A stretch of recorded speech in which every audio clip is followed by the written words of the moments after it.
안녕하십니까. 오늘부터 일주일간 뉴스공장 영장해설 전담 법무수석에서 무려 공장장 권한대행으로 승진한 이정열입니다.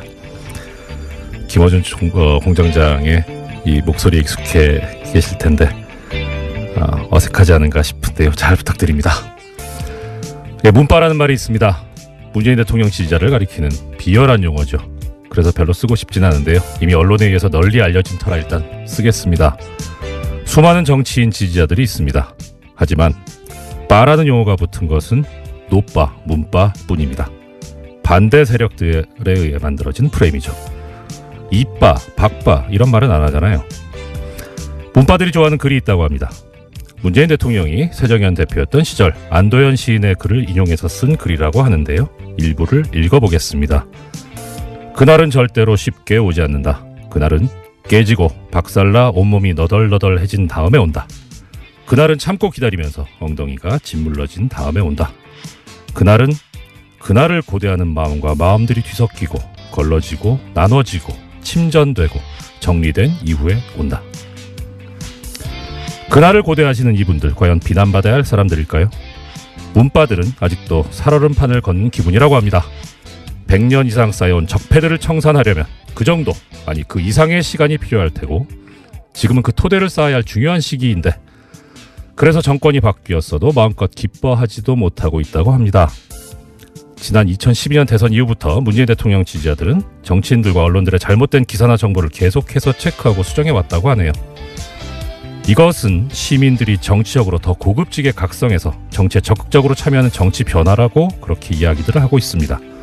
이러한 거대한 정치 변화를 언론이, 정치인들이 단순히 정치인의 팬덤으로만 해석하는 것은 문바를 혐오로 몰고 가려는데 불과하다고 합니다. 정치인들과 언론인, 이들은 왜 이럴까요? 그들의 엘리트의식, 권위의식을 건드렸기 때문 아닐까 이렇게 이야기합니다. 문바라고 매도하는 것은 바로 그들의 히스테리 현상이라고도 하더군요. 정치인은 물론 언론들도 반드시 팩트체크를 하시고 틀렸을 때는 바로 수정하시라고 권하고 있습니다.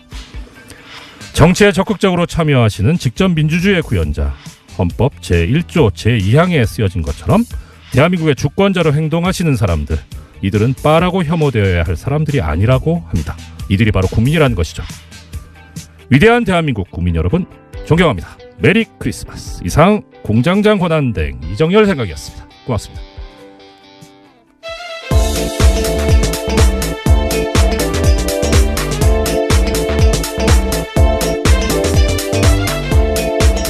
어서 오십시오. 사인의 김은지입니다. 안녕하세요.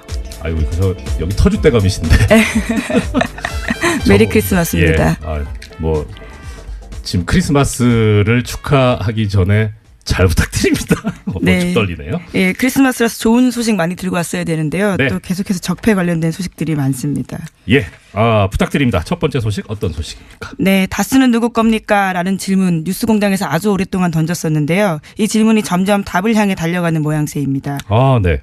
지금까지 BBK와 다스 관련 검찰 수사가 4번에 걸쳐서 이뤄졌지만요. 네. 계속해서 내놓은 결론은 봐주기다라는 의심을 사고 있었는데요. 이번에는 검찰이 2개의 수사팀을 동시에 투입해서 BBK와 다스를 겨누고 있습니다. 첫 번째 사건은 BBK 사건 투자 패자들이 이명박 전 대통령과 김재수 전 LA 총영사를 직권남용 혐의로 고발한 건이고요. 네. 또 다른 건은 지난 22일에 출범한 다스 전담 수사팀입니다. 다스가 조성에 따른 비자금 120억 원의 주인을 밝히는 계획인데요. 검찰은 또 다른 비자금 120억 원을 발견하고도 이를 덮어준 의혹을 받고 있는 정호영 전 특검의 직무유기 혐의도 들여다볼 계획이라고 합니다. 예, 2가지 사건인데 앞에 사건은 피해자들에서 문제가 제기된 거고 두 번째는 지금 이제 검찰이 따로 보고 있는 건데 참 아이러니컬합니다. 특별검사가 원래 일반 검사들 조사도 했었는데 오히려 특별검사가 일반 검사에 의해서 조사를 받는 또 이것도 초유의 사태인 것 같아요. 네, 그렇죠. 그래서요. 정호영 특검 같은 경우에는 해명을 내놓기도 했는데요. 드디어 네. 자기 입장을 내놓은 겁니다. 네. 전단팀이 꾸려졌다는 소식 때문에 입장 자료를 낸 건데 정 전 특검 같은 경우에는 특검법에 따른 수사 대상은 이전 대통령이 다스의 실질적 소유자인지 여부에 따라서 공직선거법 위반이 되는지 여부였다라고 밝히고 있는데요. 그러니까 자신은 철저하게 수사를 진행했는데 이명박 전 대통령이 소유자라는 증거를 찾을 수 없었다라고 밝혔습니다.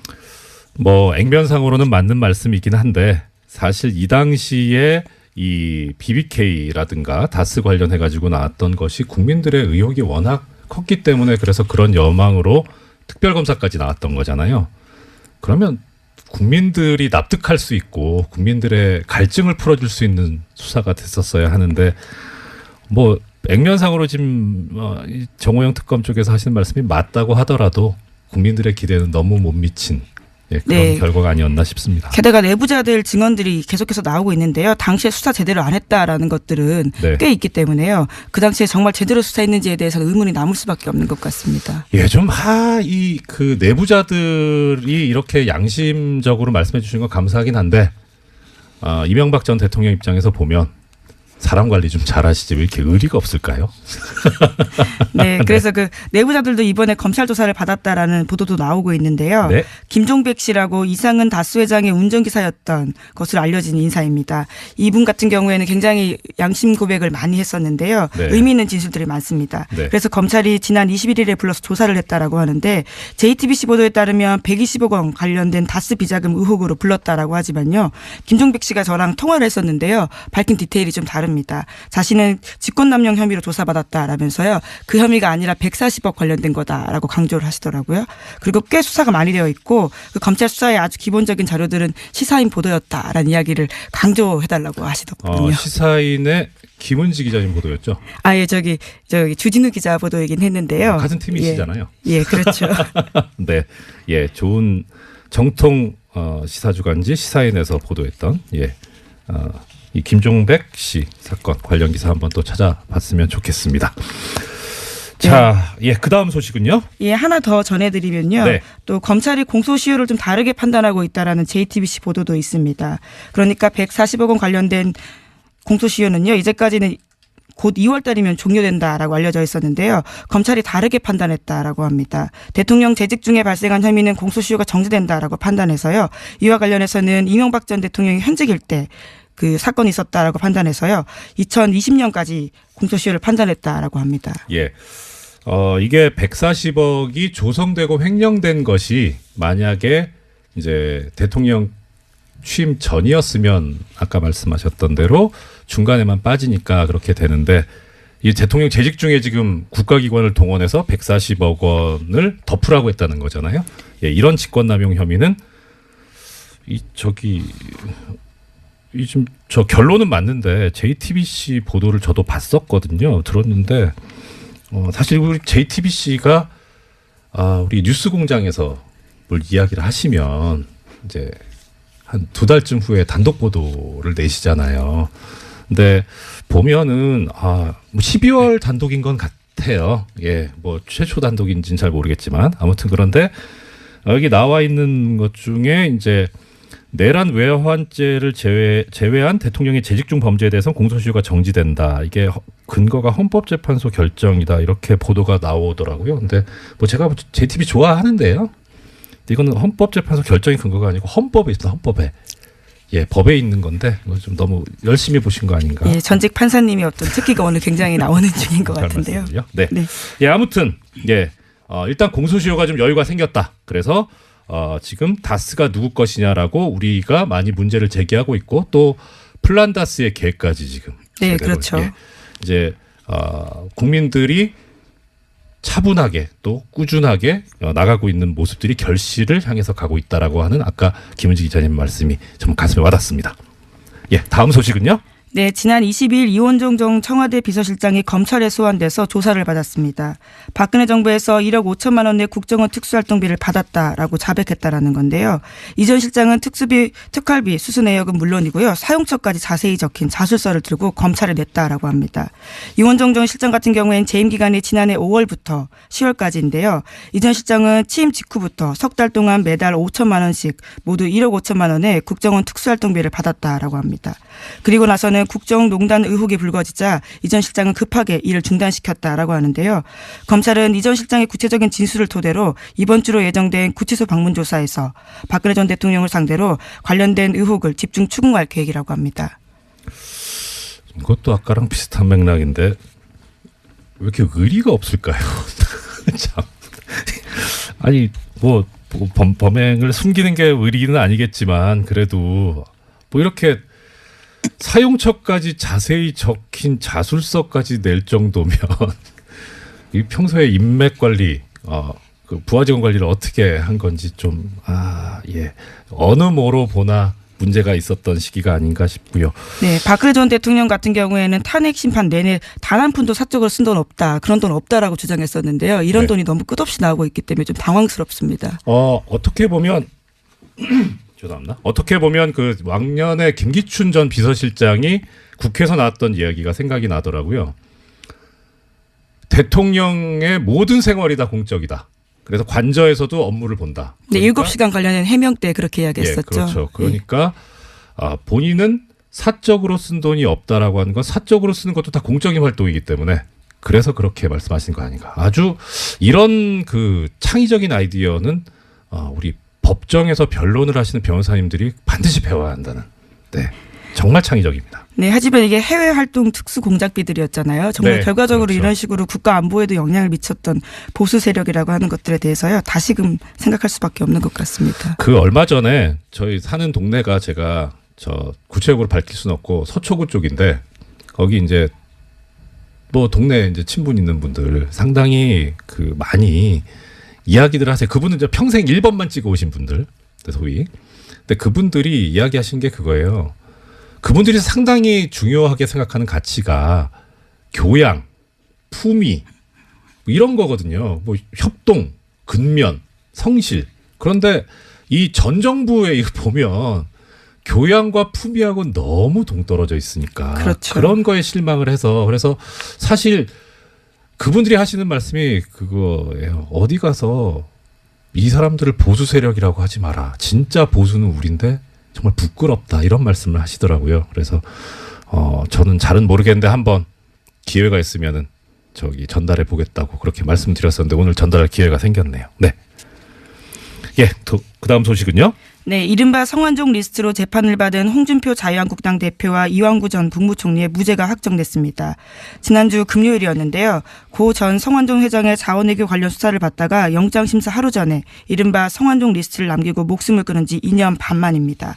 대법원 판단인데 두 사람은 모두 1심에서는 유죄가 인정됐습니다.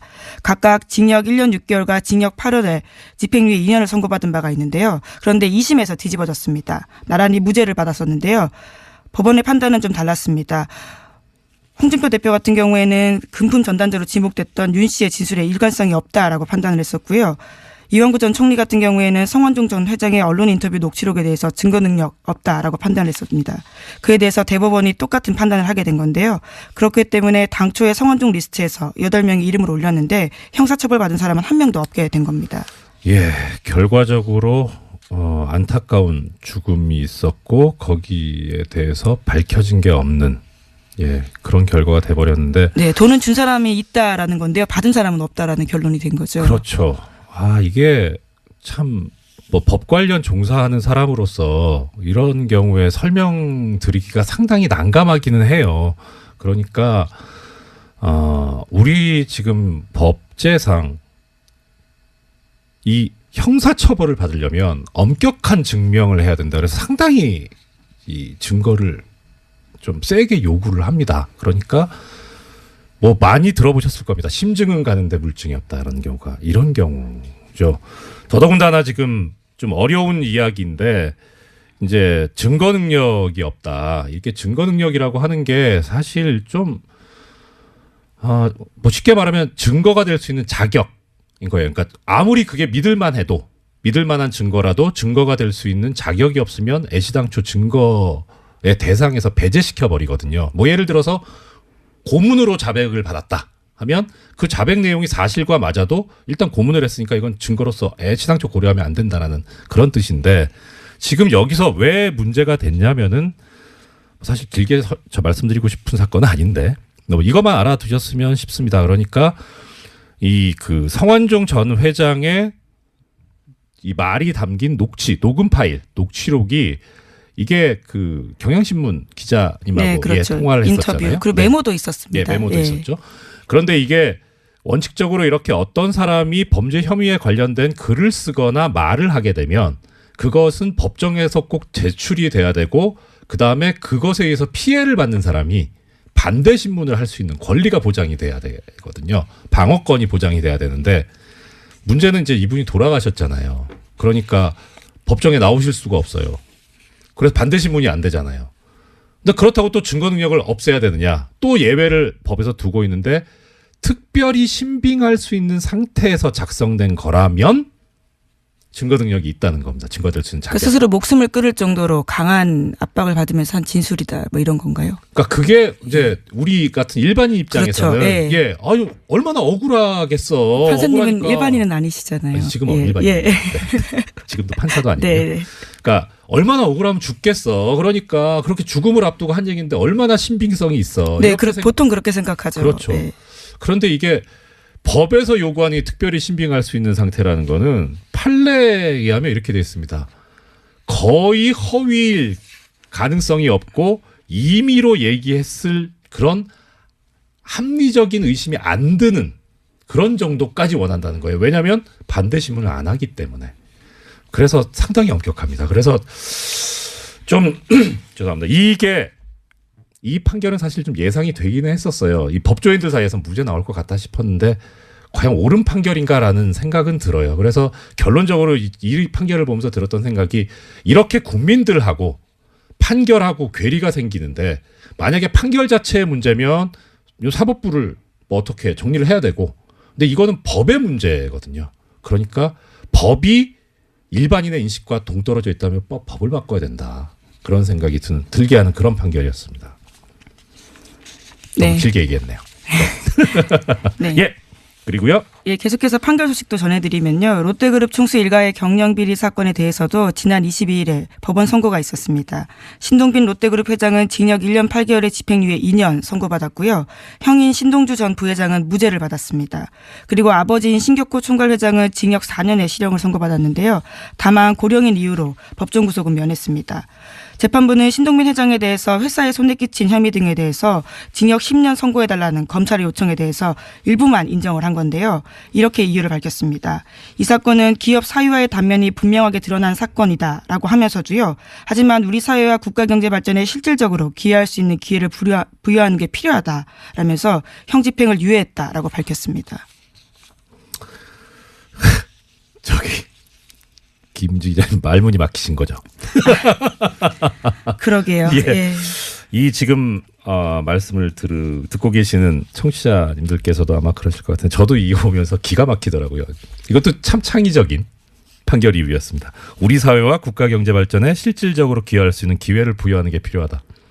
그게 왜 법원이어야 되는지에 대해서 좀 잘 이해가 안 가는데요. 그러니까 실질적으로 기여했다도 웃긴 건데 예. 예. 근데 기여할 수 있는 기회를 부여하는 게 필요하다면 이런 기회를 부여받지 말아야 될 피고인은 세상에 누가 있을까요? 이런 식이면 누가 실형을 받고 누가 처벌을 받습니까? 아직도 법원이 재벌 편향적인 판결에서 정신을 못 차리고 헤매고 있다는 전형적인 근거가 되는 판결입니다. 이게 뭐 무죄 유죄 이거는 솔직히 제가 지난주에 워낙 판결이 많이 나와가지고 이거저거 보다가 여기까지는 판결을 못 봤어요. 그래서 왜 무죄인지까지는 제가 분석을 못했는데 집행유예가 나오는 근거가 된 이 한 문장 국가 경제 발전에 실질적으로 기여할 수 있는 기회를 부여해야 된다. 이거요 대통령이 사면을 할 때도 이런 식으로 사면하면 안 돼요. 그런데 하물며 엄격하게 법을 집행해야 되는 법원이 이런 식으로 재판을 한다면 어떻게 합니까? 2017년의 법원 정말 실망입니다. 빨리 실망스러운 거 넘어가죠. 네, 네. 그 뒤에 하나 더 있습니다. 네. 넥슨으로부터 이른바 공짜 주식 받아서 뇌물죄가 인정됐던 진경준 전 검사장 기억하실 텐데요. 주식 대박이라는 단어로 유명합니다. 이에 대해서 대법원이 뇌물에 해당하지 않는다라는 판단을 내렸습니다. 뇌물로 보기에는 대가성이나 직무 관련성이 막연하다라는 건데요. 진경준 전 검사장 같은 경우에는 지난 2005년에 친구인 김정주 대표에게 4억 2,500만 원 빌려서 넥슨 주식 산 다음에 100억 원이 넘는 시세 차익 올렸습니다. 뿐만 아니라요. 넥슨에서 승용차도 제공받고요. 가족여행, 하와이 같은 데를 가는데요. 경비까지 받은 혐의가 포함됐습니다. 하지만 1심에서는 대가성이 없다라고 판단했지만요. 2심에서는 뇌물 혐의 있다라면서 징역 7년 선고했거든요. 근데 이를 다시 대법원이 뒤집은 겁니다. 예, 이것도 일반인의 생각과 법이 괴리가 있는. 네, 친구 사이라면 돈을 이렇게 줘도 되는 건가라는 생각이 들게 되죠. 그렇죠. 그런 말씀 많이 하시더라고요. 그래서 참 화 많이 나시죠. 이게 근데 이게 해보면 법이 너무 엄격하게 돼 있어서, 그러니까 적어도 어느 정도 관련성이 있어야 된다는 게 법이랑 지금 판례가 지금까지 요구해 왔던 거거든요. 그래서 좀 이것도 어느 정도 좀 1심 판결의 무게가 실리지 않을까라는 생각을 했는데, 걱정은 항상 현실이 된다고 그것도 그렇게 됐어요. 근데 저는 여기서 좀 신경 써야 될 부분이 이거라고 생각합니다. 그러니까 지금 쉽게 말하면 이 진경준 전 검사장 사건, 물론 이제 이게 다시 파기돼서 환송이 됐는데, 거기서 또 어떤 다른 증거가 나오고 다른 법리가 나와서 유죄가 될지는 모르겠어요. 뭐 그것까지는 지금 예단할 수는 없는데, 문제는 이 사건에 지금 현재까지 나타나 있는 본질은 그겁니다. 그러니까 쉽게 말해서 보험 드는 거 있잖아요. 그렇죠. 예. 그러니까 언제 내가 무슨 일을 당할지 모르니까 보험을 드는 그런 차원에서 뭐 돈을 이렇게 줬다. 예. 시체물을 먹인다. 예. 네. 뭐 빠다칠한다. 뭐 이런 표현도 쓰는데, 하여튼 예. 그게 범죄가 뇌물죄가 안 돼요. 그래서 기억하시겠습니다. 벤스 검사 사건 있었습니다. 예, 그렇죠. 그래서 반성적으로 나온 얘기게 소위 김영란법이에요. 그때 사랑의 징표다 뭐 이런 이야기를 했었었죠. 기가 찼죠. 예. 네, 사랑도 참 비싸게 해요. 하여튼 그건 그렇고. 그래서 우리가 이 판결에서 생각해봐야 될 부분은 김영란법을 지켜야 된다라는 거죠. 네, 관련해서 재미있는 기사가 하나 있더라고요. 좀 오래된 기사긴 한데 12월 7일자 더 PR이라는 매체에서 나온 기사입니다. 저 처음 봐요.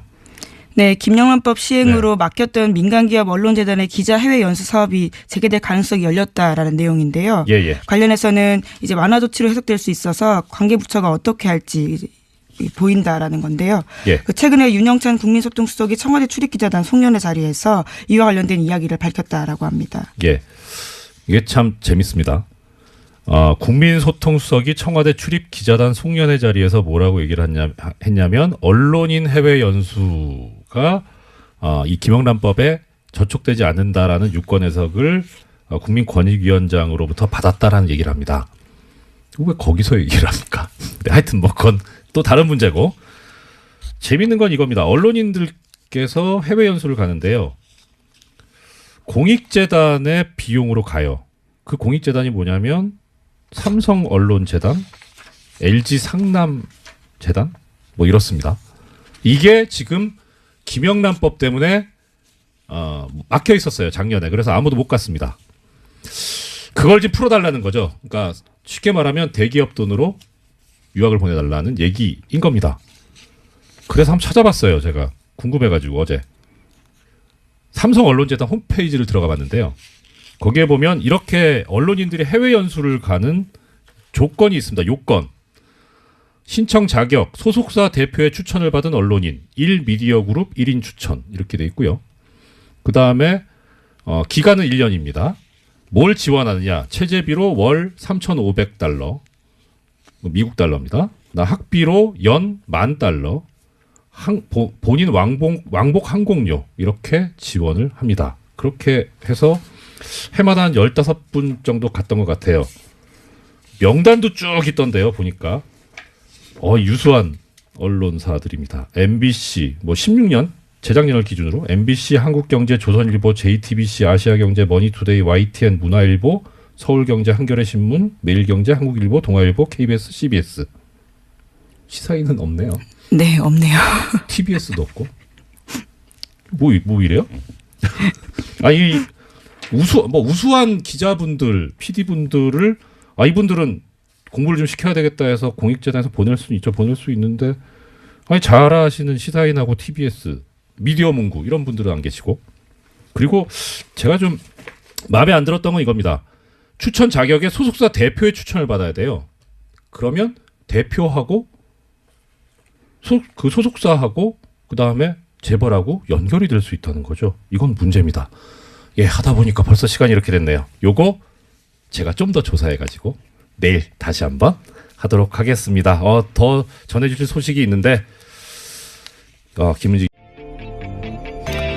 안녕하십니까. 오늘부터 일주일간 뉴스공장 영장해설 전담 법무수석에서 무려 공장장 권한대행으로 승진한 이정렬입니다. 김어준 공장장의 이 목소리에 익숙해 계실 텐데 어색하지 않은가 싶은데요. 잘 부탁드립니다. 문바라는 말이 있습니다. 문재인 대통령 지지자를 가리키는 비열한 용어죠. 그래서 별로 쓰고 싶진 않은데요. 이미 언론에 의해서 널리 알려진 터라 일단 쓰겠습니다. 수많은 정치인 지지자들이 있습니다. 하지만 바라는 용어가 붙은 것은 노바, 문바 뿐입니다. 반대 세력들에 의해 만들어진 프레임이죠. 이빠, 박바 이런 말은 안 하잖아요. 문바들이 좋아하는 글이 있다고 합니다. 문재인 대통령이 새정현 대표였던 시절 안도현 시인의 글을 인용해서 쓴 글이라고 하는데요. 일부를 읽어보겠습니다. 그날은 절대로 쉽게 오지 않는다. 그날은 깨지고 박살나 온몸이 너덜너덜해진 다음에 온다. 그날은 참고 기다리면서 엉덩이가 짓물러진 다음에 온다. 그날은 그날을 고대하는 마음과 마음들이 뒤섞이고 걸러지고 나눠지고 침전되고 정리된 이후에 온다. 그날을 고대하시는 이분들 과연 비난받아야 할 사람들일까요? 문바들은 아직도 살얼음 판을 걷는 기분이라고 합니다. 100년 이상 쌓여온 적폐들을 청산하려면 그 정도 아니 그 이상의 시간이 필요할 테고 지금은 그 토대를 쌓아야 할 중요한 시기인데 그래서 정권이 바뀌었어도 마음껏 기뻐하지도 못하고 있다고 합니다. 지난 2012년 대선 이후부터 문재인 대통령 지지자들은 정치인들과 언론들의 잘못된 기사나 정보를 계속해서 체크하고 수정해왔다고 하네요. 이것은 시민들이 정치적으로 더 고급지게 각성해서 정치에 적극적으로 참여하는 정치 변화라고 그렇게 이야기들을 하고 있습니다. 이러한 거대한 정치 변화를 언론이, 정치인들이 단순히 정치인의 팬덤으로만 해석하는 것은 문바를 혐오로 몰고 가려는데 불과하다고 합니다. 정치인들과 언론인, 이들은 왜 이럴까요? 그들의 엘리트의식, 권위의식을 건드렸기 때문 아닐까 이렇게 이야기합니다. 문바라고 매도하는 것은 바로 그들의 히스테리 현상이라고도 하더군요. 정치인은 물론 언론들도 반드시 팩트체크를 하시고 틀렸을 때는 바로 수정하시라고 권하고 있습니다. 정치에 적극적으로 참여하시는 직접 민주주의의 구현자, 헌법 제1조 제2항에 쓰여진 것처럼 대한민국의 주권자로 행동하시는 사람들, 이들은 빠라고 혐오되어야 할 사람들이 아니라고 합니다. 이들이 바로 국민이라는 것이죠. 위대한 대한민국 국민 여러분, 존경합니다. 메리 크리스마스. 이상 공장장 권한대행 이정렬 생각이었습니다. 고맙습니다.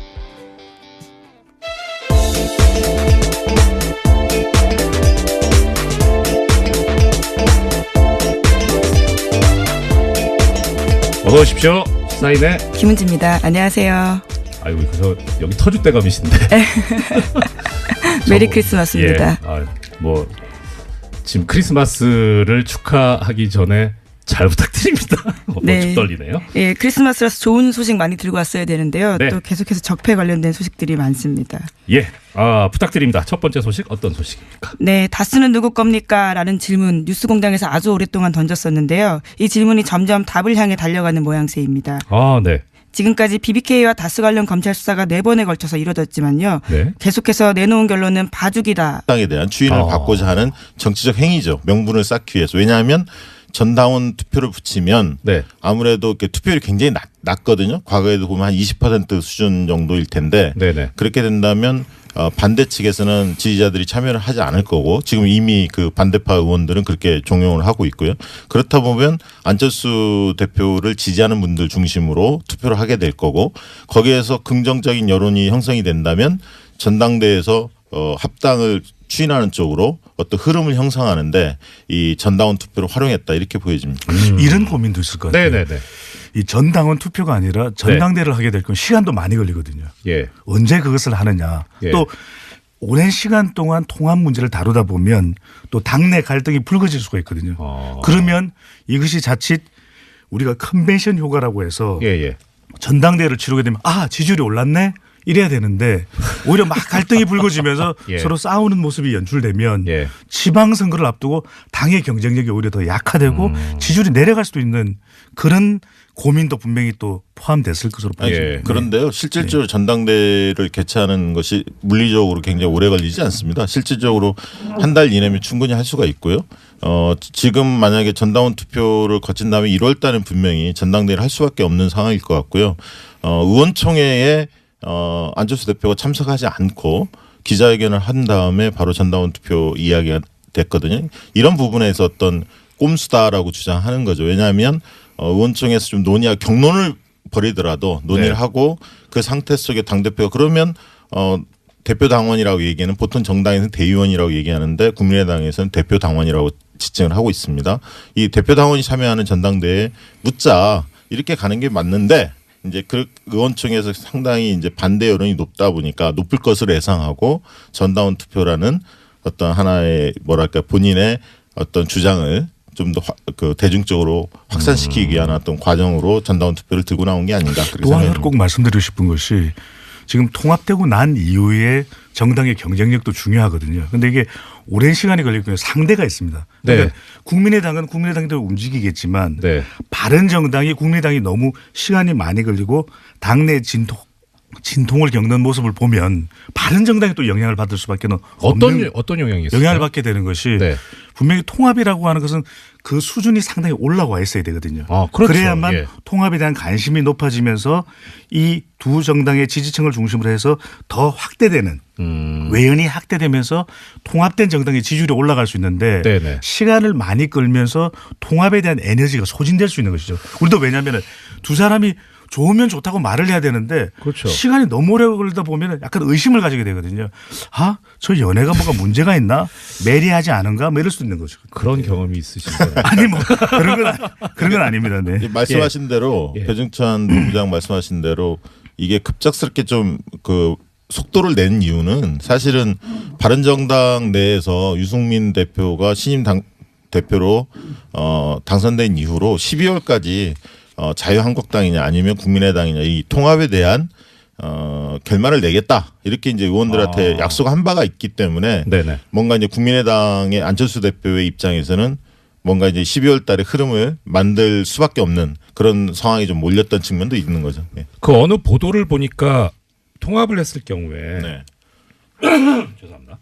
통합을 했을 경우에 통합당의 대표로 누가 더 적합하냐 하는 여론조사에서 안철수 대표보다는 유승민 대표가 더 우위에 있다는 조사가 있었거든요. 네.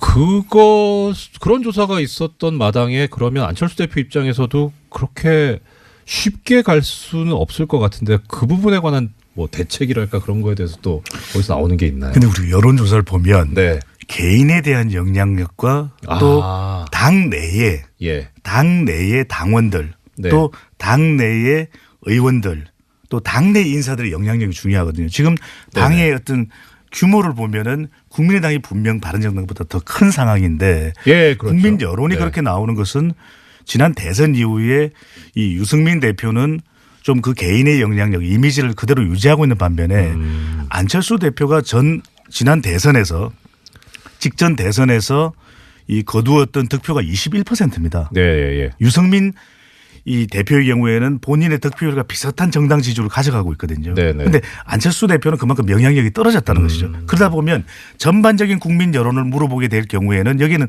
더불어민주당 지지층 자유한국당 지지층까지 다 포함되다 보니까 네. 더불어민주당 지지층에서는 오히려 경쟁자로 분류될 수 있는 안 대표보다는 오히려 유승민 대표에 대해서 더 호의적일 수가 있다라는 것이거든요.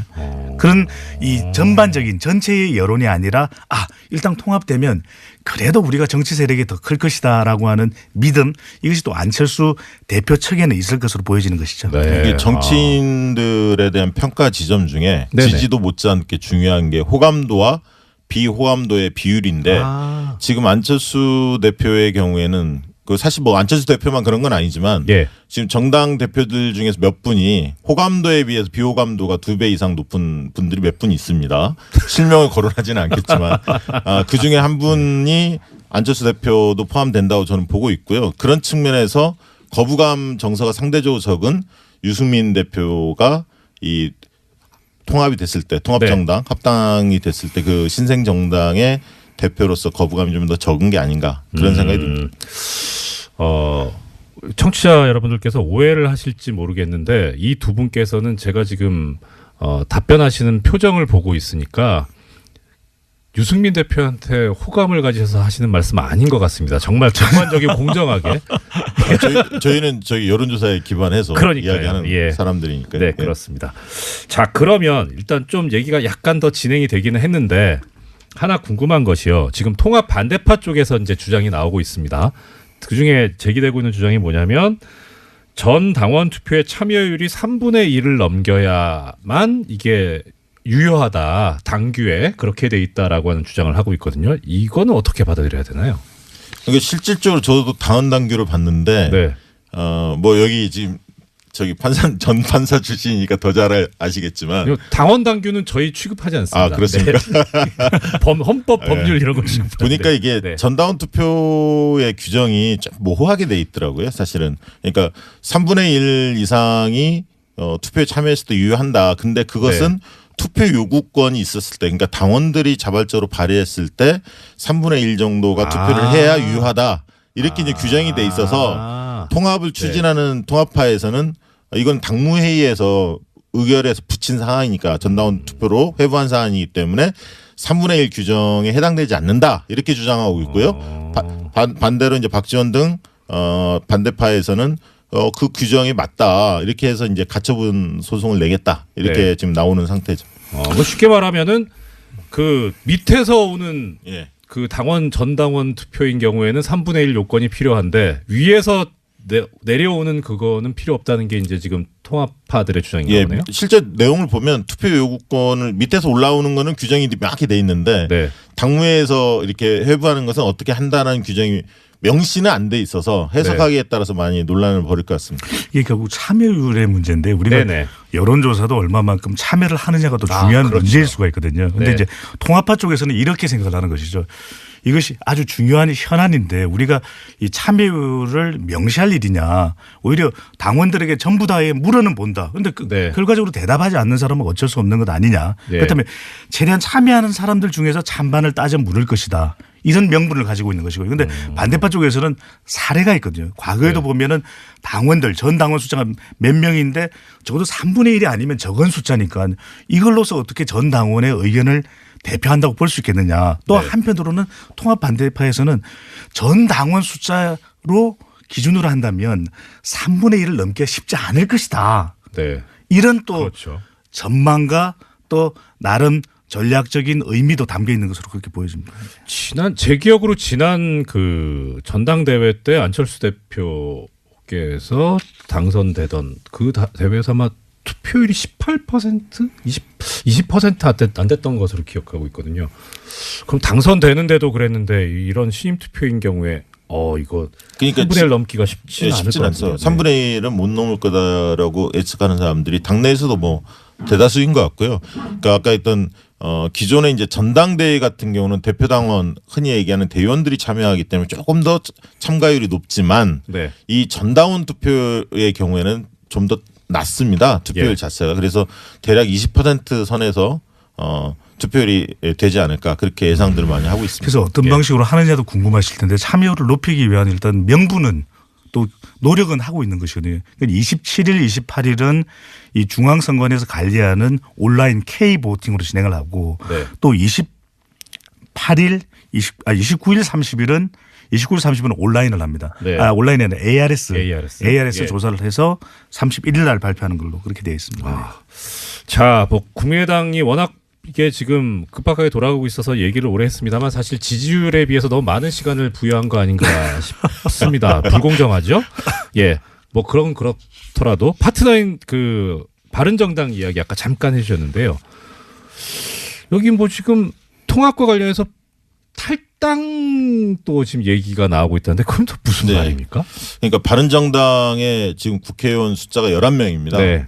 11명 중에 2명의 탈당설이 지금 나오고 있죠. 아. 예를 들면 언론에서 나오고 있지만 김세연 네. 부산 금정구 네. 그다음에 이제 인천 서구 쪽에 있는 이학재 네. 두 의원이 탈당할 가능성이 높다. 이렇게 좀 전망치가 나오고 있고 남경필 지사하고 원희룡 지사 두 분을 또 현역 단체장으로 갖고 있는데 광역단체장 두 분인데 남경필 지사의 경우에도 1월 내에 탈당하고 한국당으로 복당할 가능성이 높다. 이렇게 좀 전망이 나오고 있고 실제 그런 분위기가 감지되고 있습니다. 아, 그렇습니까? 예, 그리고 원희룡 지사의 경우에도 통합에는 찬성하지 않고 국민의당 통합에는 합류하지 않고 네. 무소속으로 나가든가 뭐 한국당으로 가든가 왜냐하면 이제 제주도 같은 경우는 무소속으로도 충분히 그 승부를 볼 수 있는 데거든요. 인물이 상당히 무소속이 많이 됐었으니까요. 네.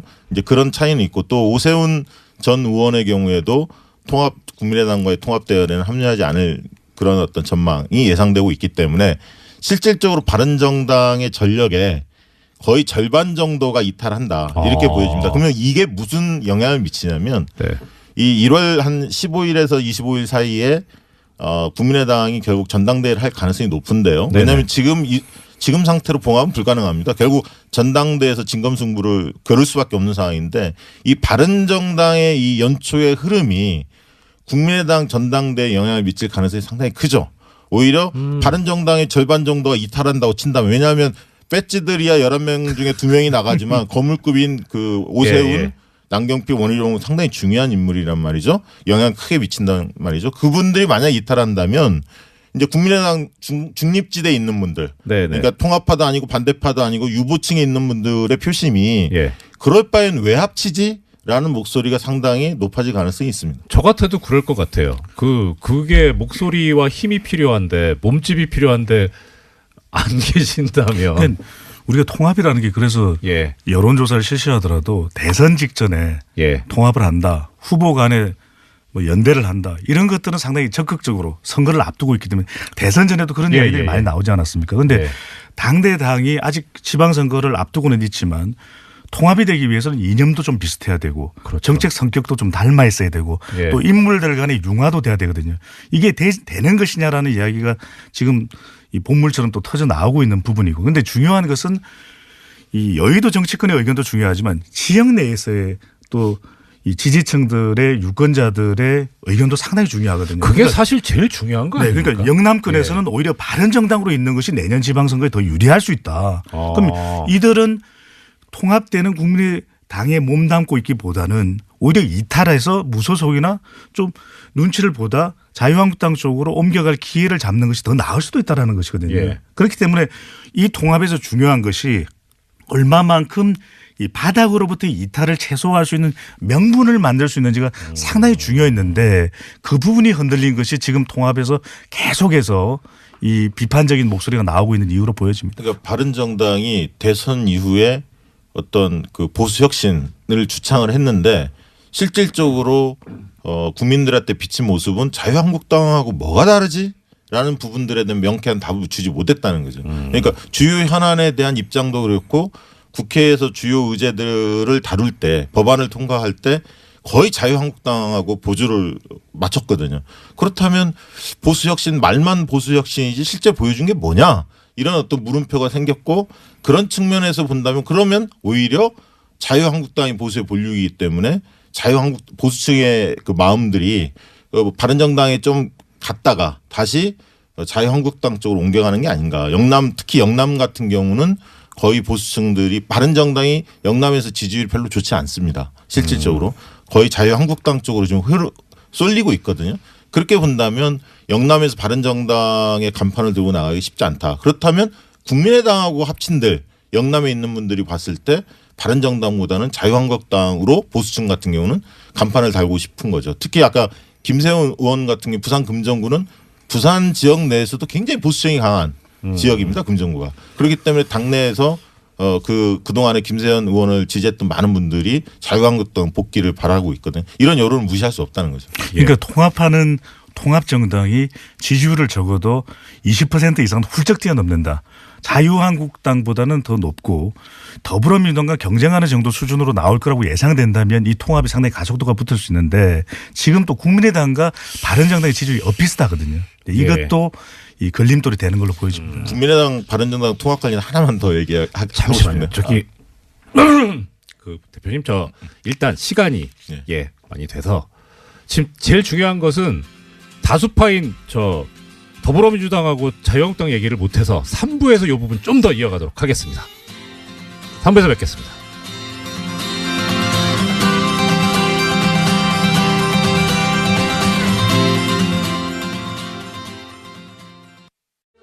국민 여러분 안녕하십니까?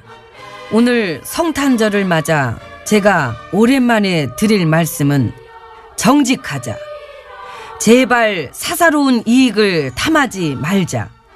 그리고 자기 자리에 맞는 본분을 좀 지키자는 것입니다. 명심해 주시기 바랍니다. 메리 크리스마스. 김어준의 뉴스공장. 예, 2부에 이어서 박시영 민지코리아 부대표님 그리고 배종찬 리서치 본부장님 모시고 이야기 좀 더 듣겠습니다.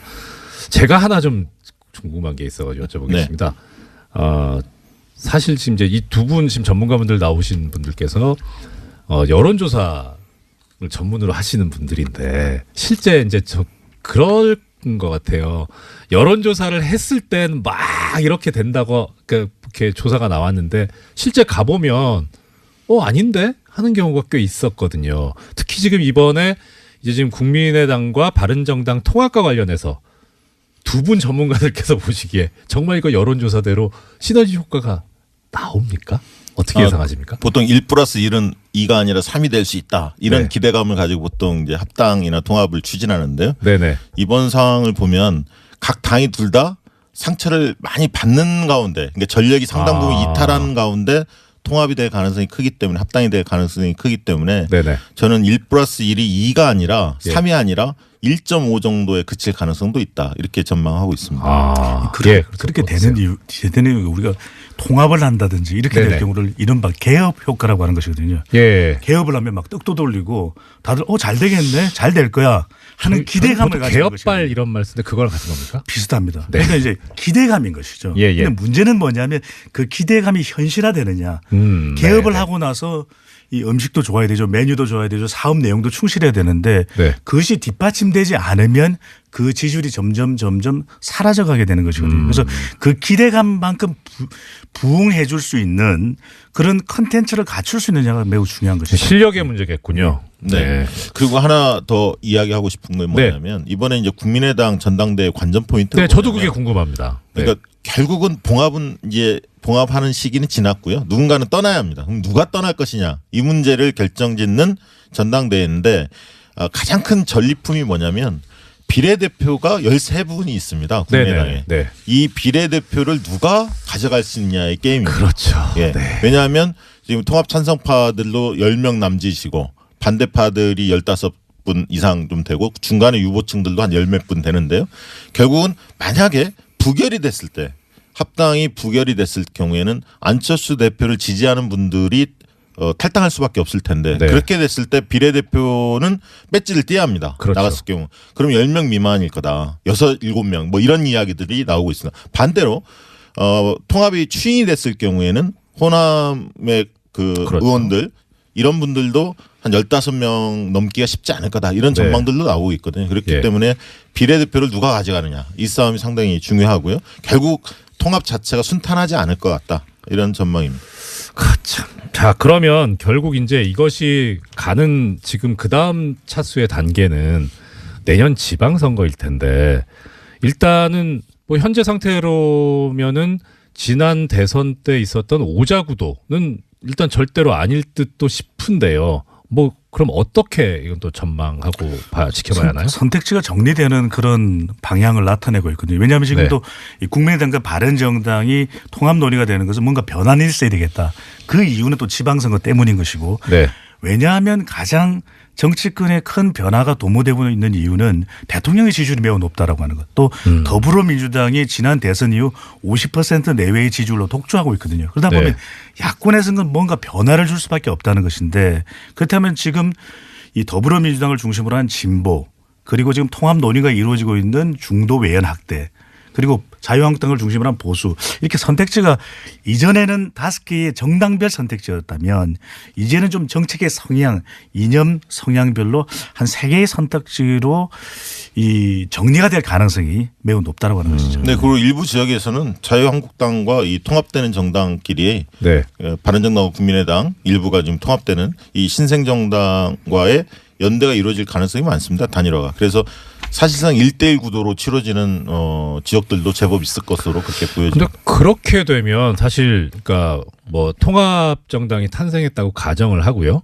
통합 정당에 들어가는 국민의당 분들은 자유한국당과 연대를 한다는 거에서 상당히 거부감 있지 아니, 않을까요? 그래서 통합정당에서 그걸 반대하는 분들은 네. 탈당하는 거고요. 통합 반대파가 있는 거. 결국 네. 거기가 분화된다는 전제 네. 하에서 이야기하는 겁니다. 그렇지만 통합 반대파 쉽게 얘기하면 호남신당이 만들어진다 하더라도 이분들이 뭐 전 지역에서 후보를 낼 수 있는 상황은 아니기 때문에 주로 이제 호남권에서 후보를 낼 거고요. 네. 그렇다면 나머지 지역에서는 자유한국당과 민주당이 1대1 구도가 많이 형성이 될 거다. 그리고 이 안철수, 유승민이 결합된 정당도 모든 지역에 후보를 낼 수 없기 때문에 어떤 지역은 3파전이 될 거고 물론 이제 정의당도 있습니다만 어떤 지역은 1대1 구도로 갈 가능성도 있다. 이렇게 보입니다. 지방선거를 생각하면 중요한 것이 호남과 부산인데 네네. 왜 국민의당의 이 호남 지역의 의원들이나 당원들은 좀 통합에 소극적이고 반발을 하는 것인가? 그건 지금 더불어민주당의 지지율이 호남 지역이 압도적이거든요. 네. 그렇다면 오히려 바른정당과 통합하는 시너지 효과가 나기보다는 네네. 오히려 국민의당 의원들 또 지방자치단체장으로 출마하는 분들에게 또 광역단체장 출마 후보들은 역시너지 효과가 날 수 있는 것이죠. 왜 바른정당과 통합을 했느냐. 그렇죠. 그런 것 때문에 지방선거를 생각한다면 역시 반발할 수밖에 없는 이유. 또 한편으로는 오히려 이것이 영남권과 또 수도권 쪽에는 도움이 된다고 하지만 과연 기존의 더불어민주당의 높은 지지율 그리고 자유한국당이 그래도 아직까지 이 지지층이 견고한 영남권을 극복할 수 있을지라고 하는 또 이 걱정과 그렇죠. 기우도 있다라고 하는 것입니다. 예. 자, 그러면 아마 오늘 마지막 질문이 될 것 같습니다. 뭐 지방선거 관련해 가지고 지금 얘기가 나온 것이 지방선거와 함께 개헌 국민투표를 동시에 해서 마무리하자라는 이야기가 있는데요. 여기에 대해서 그런데 또 신기한 것이 여론조사를 하면 개헌 쪽이 찬성 쪽이 우세한 것 같은데도 국민들이 별 관심이 없어 보여요. 네. 예, 여기에 대해서 두 분 짧게 네. 말씀 듣고 그러니까 마무리하겠습니다. 이번 선거에서 가장 중요한 포인트 중에 하나가 개헌 정국을 이해하는 겁니다. 아. 잘 이해를 하는데요. 네. 개헌의 주요 고리가 지방 분권하고 네. 기본권이 될 겁니다. 물론 선거구제도 있지만, 근데 이 특히 지방 분권에 대해서 획기적으로 강화하려고 하는 게 대통령의 뜻이거든요. 네네. 근데 이제 개헌의 주도권을 대통령이 쥐게 돼 있습니다. 왜 국회에서 합의를 못했기 때문에 네. 연두 기자회견부터 이 부분을 이제 적극적으로 제기를 할 텐데 문제는 자유한국당 소속의 기초단체장이나 광역단체장들이 이 부분에 동의를 한단 말이죠. 지방분권. 왜냐하면 재정이 늘어나기 때문에. 그런데 자유한국당이 개헌에 대해서 소극적으로 나왔을 때 지방선거를 치를 수 있느냐. 이 지방분권 드라이브가 걸렸을 때 이 부분에 대한 굉장히 공경에 처할 가능성이 있습니다. 그래서 개헌 드라이브를 거는 것이 정부 여당한테는 굉장히 호재로 작동할 가능성이 있습니다. 그리고 이 부분이 개헌을 했을 때 무엇이 내 삶에 바뀌지? 이 부분들이 아직 전달이 안 돼 있어서 맞습니다. 그런데 네. 이걸 이제 본격적으로 한다면 기본권과 지방분권을 통해서 내 삶이 어떻게 바뀌는지가 많이 홍보가 된다면 그 개헌에 대한 어떤 공감도나 적극성 이런 부분들이 바뀔 가능성이 내 삶에 얼마나 영향을 미치냐의 문제네요. 본부장님 그리고 짧게 필요성입니다. 필요로 보면 개헌 필요하던데 지금 이 시점에 가장 필요하냐 가장 우선해야 되냐면 외교, 안보, 경제, 적폐 청산이 먼저다라는 민심으로 보여집니다. 맞습니다. 네, 지금까지 여의도 정가, 연말정국 그리고 새해 전국 전망에 관해서 박시영 윈지코리아 부대표님 그리고 배종찬 리서치 본부장님 모시고 이야기 들어봤습니다. 오늘 말씀 감사합니다. 감사합니다. 예, 이명박 전 대통령이 실소유주다라고 하는 의혹이라고 하는데 아시는 분들은 다 아시죠? 네, 아무튼 다스에 대해서 검찰이 본격적인 수사에 들어갑니다. 이 수사와 관련해서 다스 실소유자 현재는 성명불상자로 돼 있는 그리고 이명박 전 대통령의 형인 이상은 대표이사 그리고 지난 2008년 BBK 수사를 맡았던 정호영 전 특검을 참여연대에서 고발을 했는데요. 오늘 이 자리에 이 고발하신 참여연대 안진걸 사무처장과 함께 이 고발에 나선 배경과 향후 수사 전망을 한번 알아보도록 하겠습니다. 처장님 반갑습니다. 네, 안녕하십니까. 술자리에서만 보다가 여기서 보니까 이상하네요. 예, 그럼에도 불구하고 축성탄 메리 크리스마스입니다. 예, 고맙습니다. 자, 먼저 참여연대하고 민변에서 다스 문제에 관련 고발장을 제출하게 됐는데 왜 그러셨습니까? 아니 우리 국민들께서 플랜다스의 개, 블란다스의 플랜다스의 개로 블란다스의 개. 정말 이 다스는 누구 겁니까라는 대유행어를 만들어내고 네. 그거 이어서 실천까지 하고 계시는 거잖아요. 전례가 없는 모금이고 진상규명 운동이거든요. 거기에 지금도 광화문 광장 그리고 논현역 이명박 전 대통령 자택 일대에 수백에서 수천 명의 시민들이 이명박 전 대통령 시절에 각종 불법과 비리와 악행을 규명하고 처벌해야 된다, 엄벌해야 된다라는 집회 시위를 하고 계십니다. 아이, 추운데. 그런 상황을 보면서 시민단체들이 뭐 앞서지는 못한다 하더라도 때로는 좀 뒤처진다 하더라도 시민들과 늘 함께 해야 되기 때문에 지난 정권의 적폐 중에 가장 핵심이 사실은 박근혜 적폐하고 이명박 적폐지 않습니까? 그중에 핵심이 BBK 다스 도곡동 의혹이거든요. 이게 도곡동 땅이 다스로 돈이 BBK로 갔잖아요. 190억. 그렇죠. 그렇다면 이 실소유주가 누구나 한 건 누구나 다 알 텐데 그럼에도 불구하고 진상규명과 엄벌이 필요하기 때문에 정식 고발을 한 것입니다. 판사 검사들만 모르는 것 같아요. 판사님들 많이 아시는데 검사님들이 애써서 외면하지 않았나. 근데 검찰 개혁이 시대적 하던데 이 사건 잘 처리하면 신뢰 회복이 많이 되지 않겠습니까? 예. 자, 그러면 고발 제기하셨는데 그 고발장에 누구를 상대로 어떤 내용으로 고발을 하신 건지 좀 설명을 부탁드립니다. 먼저 이 고발은 이제 참여연대뿐만 아니라 우리 민변 민주사회련 변호사님이 같이 했습니다. 네. 특히 민변에 이제 우리 요즘 민변에 삼김이라는 분들이 있는데, 그래요? 김종보 변호사, 김종휘 변호사, 김남근 변호사 이렇게 삼김이 열심히 고발장을 쓰시고 감수를 해주셨다. 그러니까 아주 실력 있는 변호사님들 함께했다는 이야기를 해드리고요. 제가 지금 그 고발장을 입수를 해서 보고 있는데. 무려 29장? 예, 입증 자료까지 하면 훨씬 더 되고 그 다음에 의견서도 2번이나 냈습니다. 왜냐하면 검찰들이 머뭇거리는 것 같으니까 의견서 2번 내서 이제 압박한 건데 주요 내용은 이겁니다. 그 정호영 특검 시절에 분명히 80억 정도가 빠져나가서 나중에 2008년도쯤에 이제 120억 정도로 환수시켰다는데 그렇죠. 그 사이에 엄청 돈이 분 거죠. 네. 이게 비자금이 아니면 무엇이겠느냐. 근데 비자금은 반드시 횡령을 동반하게 되어 있잖아요. 그렇죠. 횡령배임이 나오죠. 회사돈을. 그래서 특경가법상 그중에도 이제 액수가 크기 때문에 특경법상 횡령. 그다음에 이 범죄 수익을 다스로 다시 가지고 오고 또 다른 참여계좌에 이렇게 둔 전 과정에서 범죄수익 은닉규제처벌법 첫 번째 횡령, 두 번째 범죄수익 은닉규제법, 그다음에 세 번째 반드시 또 횡령이나 비자금은 세금을 안 내는 거 연동이 되어 있잖아요. 법인소득이든 종합소득이든. 그래서 조세포탈제, 특가법성의 조세포탈. 그다음에 네 번째로 이제 정호영 특검이 이 모든 사실을 알고도 덮어버린 거거든요. 기소도 안 했고 심지어 발표도 안 했습니다. 최소한 기소는 못한다 해도 발표는 했어야죠. 조사해보니까 이런 일이 있었는데 발표도 안 했거든요. 그러니까 이건 직무유기 중에서 공무원이 범죄를 알고도 숨긴 이제 이 부분도 특가법상의 특수직무유기. 그냥 직무유기보다 훨씬 더 죄질이 안 좋은 거죠. 이게 네 가지로 제가 고발을 하게 된 것입니다. 그러니까 이거는 돈을 회사로부터 빼낸 횡령 그걸 가지고 숨겼으니까 범죄 수익 은닉 그다음에 그 과정에서 세금 안 했으니까 조세 포탈 그리고 이거 다 알고도 수사 안 했으니까 직무유기. 맞습니다. 정리를 잘 해주셨네요. 그다음에 이제 여기서 이제 최근에 이제 언론 보도에는 120억 정도가 이렇게 환수된 거로 나오잖아요. 정호영이 이렇게 기소도 안 하고 수사 발표도 안 하고. 그래서 그 120억이 지금 다시 남아 있는지도 굉장히 의문인데 어떻게 됐는지. 다만 분명한 것은 2020년대 한겨레 신문이 먼저 보도를 했었습니다. 최근에 JTBC만 보도한 게 아니고 뉴스공장이 보도되면 JTBC가 이렇게 또 보도해서 제주는 뉴스공장에 버리고. 돈은 JTBC에 본다는 그런 속담이 있는데 잘 알고 계시는군요. 아침에도 우리 김인지 기자님 그 이야기도 하셨잖아요. 근데 그때 한겨레 신문 보도하면 다스팀 수사 관계자들은 비자금이 130억에서 150억 된다고 되어 있습니다. 그러니까 이게 왜 중요하냐면 지금 공소시효 문제와 관련해 가지고 그렇죠. 이것이 처음에 빼돌려진 2002년이나 3년경이면 공소시효 10년이 지나 있기 때문에 수사 대상이 안 된다라는 자꾸 일각의 이야기가 있잖아요. 근데 이게 들어온 돈은 2008년도에 들어온 건 확실하거든요. 그때까지 늘 횡령 상태로 있었고 80억에서 120억으로 늘어났으면 그 사이에도 계속 횡령이 있었을 가능성이 높잖아요. 무슨 이 사람들이 투자의 기재도 아니고 그리고 오히려 그 특별검사 당시 정부 특별검사 수사 관계자는 130, 150억이나 될 거라고 추정을 했기 때문에 이 전반을 보면 2008년도까지 횡령이 벌어졌거나 범죄 수익 은닉이 벌어졌을 가능성이 매우 높잖아요. 조세포탈도 그러니까 이것들이 다 대부분 공소시효 10년 이상이니 10년이니까 지금 공소시효 남아 있는 거죠.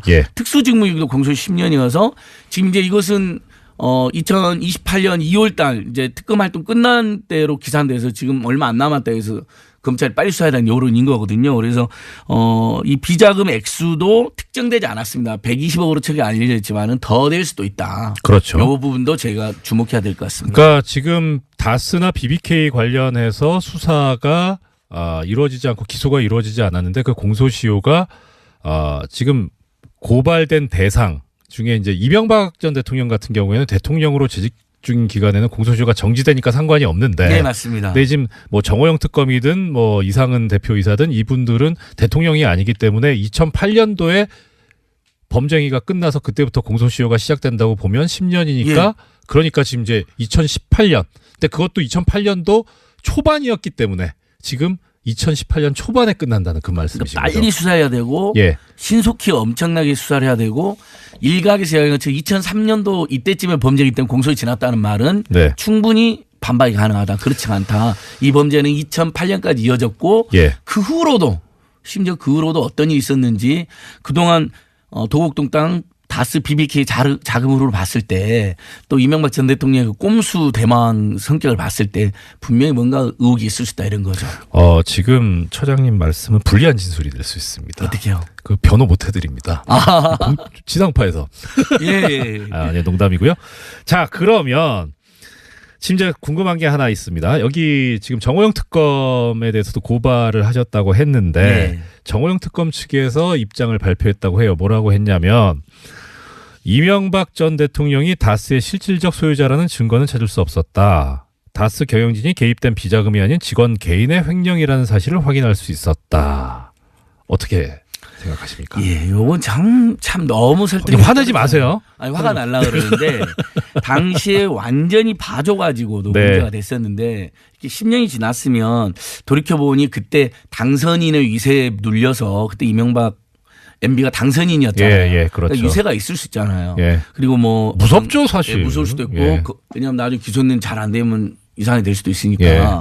그리고 뭐 당시에 뭐 거래가 있을 수도 있는 거고. 근데 뭐 여러 가지 사정이 있어서 10년이 지나면 좀 강산도 변하니까 생각이 바뀔 수 있었는데 네. 당시에 수사를 어떻게 했습니까? 삼천가에서 꼬리곰탕 먹고 3시간 수사했잖아요. 그 꼬리곰탕 특검이라고 그랬잖아요. 꼬리곰탕 특검인데 80억을 개인이 횡령했다. 이것도 쉽지가 않지만은 나중에 개인이 횡령했으면 그거 어떻게 여러 명한테 분산으로 해가지고 120억 또는 130억, 150억이라는 진술도 있는데 이렇게 네. 되돌아왔다는데 예. 이걸 개인이 횡령한 돈이 오랫동안 돈을 불려가지고 한 푼도 안 쓰고 다시 돌아왔다는 것도 말도 안 되고 지금 계속 우리 뉴스공장이 여러 언론 보도에 넣은 것처럼 이 비자금을 관리한 것으로 추정되는 납품업체 이모 씨, 예. 그다음에 이제 언론에 이름 공개된 분들이니까 다스의 경리부 간부였던 최동영 선생님, 그다음 운전기사였던 김종백 네. 선생님, 이분들은 지금 진술을 어떻게 하냐면요, 다스는 MB의 실소유주라고 생각 안 한 직원은 단 한 명도 없다. 네. 뭐 누가 보기에도 MB 거다. 뭐 이렇게 다 진술하고 계시잖아요. 관련자들이. 그리고 결국 검찰이 이렇게 또 수사에 나서는 것만 봐도 개인 횡령이었으면 이렇게 대대적으로 팀을 지금 10명 26일부터 10명 직구해서 나간다는데 그럴 리가 없지 않습니까? 예. 그다음에 또 하나 제가 쭉 조사를 해보니까요. 당시에 정호영 특검 당시에 개인이 3억 정도 횡령해가지고 수사를 했더라고요. 이건 이제 당시에 언론 보도 일부 나옵니다. 네네. 그러니까 개인 횡령도 일부 있었을 수 있습니다. 예. 근데 거기는 3억 정도 횡령이 있어서 네. 수사한 거로 나옵니다. 그럼 그리고 또 개인 횡령했다면 당시에 또 그것도 발표도 안 하고 통보도 안 합니까? 그렇죠. 요것도 그리고 문제죠. 그것이 나중에 기소돼서 처벌받았다는 소식도 못 들었던 예, 것 그것도 같아요. 없으니 그러니까 유일하게 당시 특검이 확인한 것은 80억 정도가 빠져나가서 니네들 120억으로 환수해라 이렇게 네. 명령만 내린 겁니다. 네. 그다음에 3억 정도 개인 횡령이 있었다는 건데 일단 개인 횡령도 일부 있었었는데 아직까지 추정할 수 있는 건 3억 정도이고 네. 80억으로 나갔다가 120억으로 돈을 엄청 불려서 돌아온 것은 그렇죠. 그 사이에도 이제 횡령이 더 있었거나 아니면 어쨌든 여러 명이 이제 그 범죄에 연루되어 있었다라는 걸 추정할 수가 있는데 분명한 것은 개인 횡령으로는 저는 0%도 보이지 않는다. 덩어리도 인정할 다른 수 없다. 거죠. 예, 맞습니다. 자, 조금 전에 말씀 주셨는데 검찰 수사가 지금 10명 남짓한 이 팀이 발족이 됐다고 말씀하셨는데 지금 고발하신 고발인 입장에서는 이렇게 그 팀이 다스 뭐 명칭이 이렇다고 하는데요. 다스 횡령 의혹 관련 고발 사건 수사팀. 네. 그 팀 발족을 어떻게 보고 계시나요? 어떻게 평가하시나요? 제가 이제 고발한 지 2주일이 더 됐거든요. 예. 온 국민이 지금 다스 누구 겁니까 하고 절절하게 묻는 상황이고. 네. 근데 검찰만 답을 안 하잖아요. 그래서 제가 고발장에 사실은 성명불상의 실소유자라고 한 겁니다. 이명박 전 대통령을 명시를 하지 않았어요. 그 이유는 우리 국민들이 다 알고 있지만 검찰이 답을 안 하니까 당신들께서 한번 그 퍼즐을 최종적으로 답을 하시라. 이렇게 매우 쉬운 답을 제가 이 질문을 고발장을 드린 거거든요. 처음 입수해가지고 봤을 때 그게 제일 웃겼던 게 그거였어요. 예. 피고발인 1 이상은 이정호영 3 성명불상자. 이 성명불상자가 글자 그대로 성과 이름이 상세하지 않아서 알려지지 않은 사람이라는 거잖아요. 예, 보통은 그렇지만 예, 이번에는 저희가 검찰에게 예. 정말 검찰 국민들이 신뢰회복할 수 있는 쉬운 질문 하나 드리자. 아, 그럼 깊은 예. 뜻이 있었군요. 그리고 네. 온 국민이 다스 누구 겁니까 묻는 거예요. 저희도 동참한 거죠. 예. 역시 그 고발장 형식은 다스는 누구 겁니까로 시작해 다스 누구 겁니까 끝나는 겁니다. 아, 그러니까 예. 결국 이 피고발인 3번에 나오는 성명불상자라고 하는 부분의 빈칸은 검찰에서 채워라. 맞습니다. 아, 그 쉬운 그렇군요. 답을 채워달라는 것이고 늦었지만 2주 동안 많은 또 국민들의 수사를 안 하냐 공소시효가 얼마 안 남았는데 이래서 물론 아까 말씀드린 것처럼 이명박 전 대통령의 BBK 투자금 회수한 거 140억 네. 그것은 공소시효 2020년 네. 아직 그것도 더 수사돼야 됩니다. 네. 그래서 지금 문찬식 팀장 노민석 부팀장으로 이렇게 출범했고 네, 그렇죠. 내일부터 정식으로 10명 이상이 뛰어듭니다. 예. 좀 늦게 뛰어든 만큼 더 빨리 더 예. 입체적으로 해라는 것이고 이미 정원 특검 때도 상당한 수사가 되어 있습니다. 그리고 또 하나 잘한 것은 검찰이 비록 늦게 출발했지만 정호영 특검팀의 관계자들이 아직 검찰에 많이 남아 있습니다. 언론 보도에도 보면 네. 뭐 박정식 검사, 윤석열 검사도 당시에 파견 검사했다고 나오더라고요. 그 예, 윤석열이요? 우리 중앙지검장님도 아. 뭐 지금 잘하고 있지만 당시에 정호영 특검에서 어떤 역할을 했는지를 우리가 자세히 알 수는 없죠. 근데 예. 팩트로 파견 검사했던 건 사실이니까. 네네. 그냥 만약에 근데 그분들이 이번 수사에 또 들어오면 우리 국민들 입장에서는 정호영 특검 때 봐줬다는 의혹이 재현될 수가 있잖아요. 그러니까 배제하고 전원 배제하고 팀을 꾸린 건데 예. 그건 잘한 거다. 네네. 그래서 지금이라도 정말 제대로 해라 이런 겁니다. 예. 자, 그러면 이제 제대로 해라라고 하는 그런 말씀을 주셨는데 근데 현실적으로 지금 공소시효가 2달 정도 남짓밖에 안 남았는데 잘 될까요? 저는 잘 될 거라고 믿는 게 이 예. 사건이 매우 역사적으로 보면 매우 복잡하고 되게 그 시간이 많이 걸리긴 했잖아요. 네네. 왜냐하면 도곡동 땅에서 거슬러 올라가서 다스로 갔다가 또 BBK 이렇게 그렇죠. 했지만 그 3자가 다 실소유자는 이명박 전 대통령이라는 의혹이 파다하고 많은 진술과 사실관계가 확인이 되어 있습니다. 뭐 예. 이러면 안홍구 전 국장님도 뭐 도곡동 땅의 실소유자가 MB다라는 뭐 국세청 전표가 있다 뭐 이런 증언도 하고 그러셨잖아요. 그 박근혜 전 대통령도 저기 대선 경선 기간 중에 얘기하셨죠. 아, 그렇죠. 그분이 다 도곡동 주장하는 땅이 얘기죠. 누구의 땅인지 검찰은 알고 있습니다. 맞습니다. 이런, 예, 명언을 맞습니다. 남기셨죠. 예, 네. 국세청하고 검찰은 알고 있는 건데 예. 이미 다 파악되어 있고 네네. 장부까지 다 그러니까 비자금 장부. 네. 그러니까 누가 그것을 이모 씨라는 분이 80억을 맡아가지고 어떻게 돈을 분산 관리했는가. 그다음에 2008년도에 회수된 것까지 싹 다 기록이 다 남아 있습니다. 예. 그러면 그분들만 불러가지고 네 돈이었냐 아니었냐 지금 정호영 특검이 개인 횡령이라고 그러니까 예. 그러면 이 사람들이 자기 돈도 아니었는데 자기 거라고 해서 죄를 잡아야겠습니까? 이미 아니라고 진술이 다 나와 있고 MB 것 또는 회사 것으로 추정된다 이런 진술 다 나와 있기 때문에 네. 그 관련해서 이상은 그다음에 실소유자로 추정되는 인물의 범죄 및 특정은 굉장히 쉽습니다. 추정되는. 예. 네. 그리고 관련해 가지고 세금도 납부를 안 했습니다. 한 6억 2천만 원 정도. 이것도 네. 다 회수해야죠. 그렇죠. 그다음에 정호영 특별검사의 특수직무형이 굉장히 농후하다고 보여집니다. 네. 그러니까 이 부분은 지금부터 수사하면 1월, 2월 한 60일이면 충분히 공소시효 전에 다 완벽히 진상 규명이 된다. 물론 나머지 부분 있잖아요. 직권남용 부분 또 다른 범죄 혐의 부분들은 서울중앙지검이 다시 더 제대로 수사를 계속 해나가야 될 것이고요. 네. 자, 그러면 마지막으로 이 고발건 관련해서 이제 참여연대나 민변 쪽에서 어떤 생각하고 계시는 이제 대응 방안하고 예. 핵심 청취자분들을 대신해서 따로 여쭙겠습니다. 다스 누구?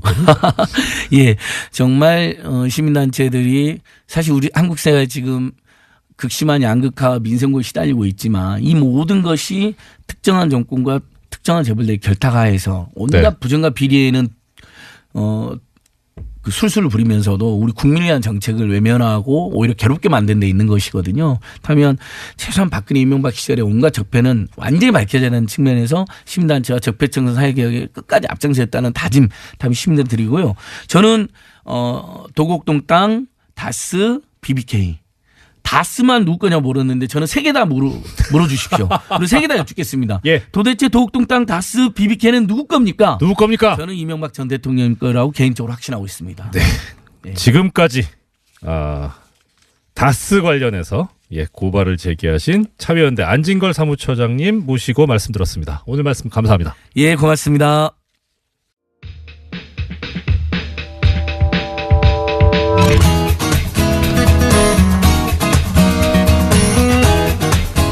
예, 제가 잘 몰라가지고 그랬는데 저기 바로 그냥 또 우리 감독님과 청취자님께서 말씀 주시는데 2115님께서 플란타스 얘기라는 장명을 해주신 분이시네요. 그래서 아예 그냥 그렇게 이름이 됐다고 2115님께 다시 한번 감사드린다는 말씀을 전해달라고 하셨고요. 10월 25일 날 7시 30분 4초에 주신 문자라고 합니다. 자, 이어서 오늘 이제 4부 국내에서 접하기 힘든 진짜 외신 이야기, 국제사회의 진짜 속살을 들여다보는 시간. 인문결 연구소 소장님이신 국제문제평론가 임상훈 선생님, 이사장님 나오셨습니다. 어서 오십시오. 반갑습니다. 네, 안녕하십니까. 네. 오다가 라디오에서 들었는데 네. 목소리만큼은 공장장보다 낫습니다. 성격은 제가 분명히 공장장보다 아닐 거라고 확신합니다. 성격도 그런 것 같아요. 네, 성격은 안 좋습니다, 제가. 네. 예. 자, 오늘 크리스마스고 아까 중간중간에 이명박 전 대통령과 박근혜 전 대통령의 메리 크리스마스 인사까지 들었는데요. 이게 사실 축복의 의미잖아요. 그렇죠. 세계로 시선을 돌려보면 마냥 또 그런 분위기는 아니라고 네, 하는데요. 그렇죠. 예, 어떻습니까? 사실 크리스마스라는 말 자체가 네. 크라이스트에 대한, 그리스도에 대한 미사 뭐 이런 뜻 아니겠습니까? 네. 굉장히 축복해야 되는 그런 날인데 네. 그렇지가 않습니다. 그리고 사실 그러니까 이 우리 중동이라는 땅이 예. 우리가 이제 우리는 이쪽 동쪽 바다 쪽에 붙어 있으니까 시각을 서쪽으로 돌리면은, 그리고 유럽 쪽에 또 서쪽의 바다를 접하고 있는 사람들은 시각을 동쪽으로 돌리면 가운데 딱 만나는 지점이 그렇죠. 예. 중동 아닙니까? 네네. 그러니까 역사적으로 굉장히 만남의 땅이기도 하면서 분쟁의 땅이기도 하고 네. 여전히 분쟁이 이어지고 있고, 네. 또 잘 좀 하면 좋은 텐데 또 미국발 또 이상한 소리가 나와가지고 예. 현지에서 지금 크리스마스 때 굉장히 긴장감이 돌고, 심지어는 그 베들레헴이 얼마나 축복된 땅 그렇죠. 아니겠습니까? 예. 그런데 그 땅에서 그 베들레헴 지역에도 지금 그 기독교인들이 12% 정도 살고 있거든요.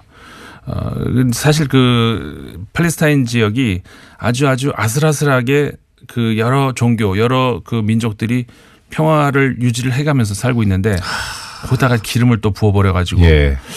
지금 그 이번 크리스마스 때 불을 끄겠다, 그 대주교가 그런 얘기를 할 정도로, 사실상 그러니까는 그 팔레스타인에 살고 있는 기독교인들의 불만은 뭐냐면은 흔히 그 기독교인들에 대한 뭐라고 할까, 탄압이랄까 아니면 그 생존 위협 이런 것들 얘기할 때 무슨 IS 지역 이런 쪽을 얘기하는데, 사실은 그 안에 예루살렘에 살고 있는 기독교인이라든가 그러니까 팔레스타인 지역에 살고 있는 기독교인들도 굉장히 조마조마하게 이렇게 살고 있는데 거기다 그런 얘기를 해버리면은 네. 이거 우리 안전 문제는 누가 책임지냐. 예. 굉장히 그 기독교인들이 불만이 많습니다. 그러니까 막상 어떤 국제 정치 역학적인 얘기 또 내지는 자국의 이익을 위해서 하는 그런 이야기일 수는 있는데, 그렇죠. 실제 그 안에 계신 분들은 바로 그것이 어떤 이해관계, 이익의 문제가 아니라 본인들 생존의 그렇죠. 문제인 거죠. 그렇습니다. 참 이 생존의 문제는 어느 누군가도 다 쉽게 얘기할 수 없는 부분인데, 가장 원초적이고 가장 기본적이고 네. 인권에서 첫 번째 문제죠. 예. 자, 그러면 이제 어떻든 해마다 하는 얘기지만 다사다난했던 한 해가 가고 네. 이제 새해를 이제 한 주 후면 맞이하게 되는데, 네네. 다가오는 2018년 이 국제 문제에 있어서의 키워드 17년. 그러니까 다가오는 18년. 18년. 네. 네네. 그거를 위해서 그럼 18년 맞이하기 위해서 그러면 앞으로 아유, 2018년이라고 해야지 이게 그냥 하니까 이거 괜히 저기 방송사고일 수 있겠네요. 조심해야 되겠습니다. 2018년을 맞이해서 정치, 경제, 사회, 문화 4가지 각각 키워드를 하나씩 좀 말씀해 주시면 저희가 새해를 맞이하는데 더 대비가 될 것 같습니다. 먼저 네. 정치 부분 어떻습니까? 정치 그러니까 우리가 2017년 한번 정리해 보자 이 이야기 이 말씀 있잖아요. 예. 그 국제적으로 이 한 해를 돌아봤을 때 그 국제 무대에서 사실상 우리나라가 그렇게 발언권이 크지가 않았던 것이 사실입니다. 지금까지. 그렇죠. 뭐 이렇게 존재감이 그렇게 뭐 있지 않은 그런 나라였는데 그런데 이제 그 외국 외신들로부터 작년이구나. 작년 말부터 처음에는 우리가 시작은 그 뭐 이상하다. 무슨 대통령의 비선이 있고 이런 얘기 비아냥부터 나오기 시작을 했다가 그다음에는 조금씩 바뀌기 시작하거든요. 네네네. 야, 이거 국민이 힘이 저 정도일 줄은 몰랐다. 피플 파워. 예. 나중에는 그 유럽 언론 쪽에서 어떤 얘기까지 나오냐면은 이제는 민주주의를 우리가 배워야 된다. 왜냐하면 아시다시피 지금 유럽에서는 여러 가지 의미에서 이게 위기가 있지 않습니까? 네. 그 외부에서 들어오는 그 이민들을 어떻게 수용을 해야 될지도 모르겠는 어떤 그런 그다음에 극우파의 득세. 심지어는 이번에 오스트리아 같은 경우에는 책임 있는 연정 이 정부 안에 극우파가 들어가는 그런 일까지 벌어졌거든요. 예.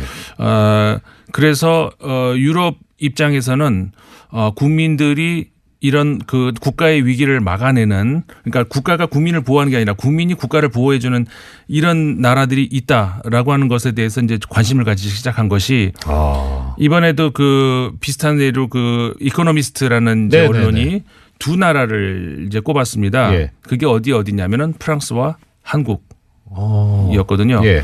그러니까 이 두 나라가 왜 꼽혔냐? 최종 마지막 그러면 딱 1위를 뽑자면 했는데 거기서 프랑스가 꼽혔는데 아깝네요. 우리가 2위는 어쨌든 한 건데 그러니까 이 국제사회에서 주목할 만한 국가로 2위를 했다는 건 대단한 거 아닙니까? 그렇죠. 그러니까 그 이유가 뭐냐라고 할 수 있을 때 아까 말씀드린 것처럼 국가의 위기를 누가 극복해 주느냐? 국민들이다.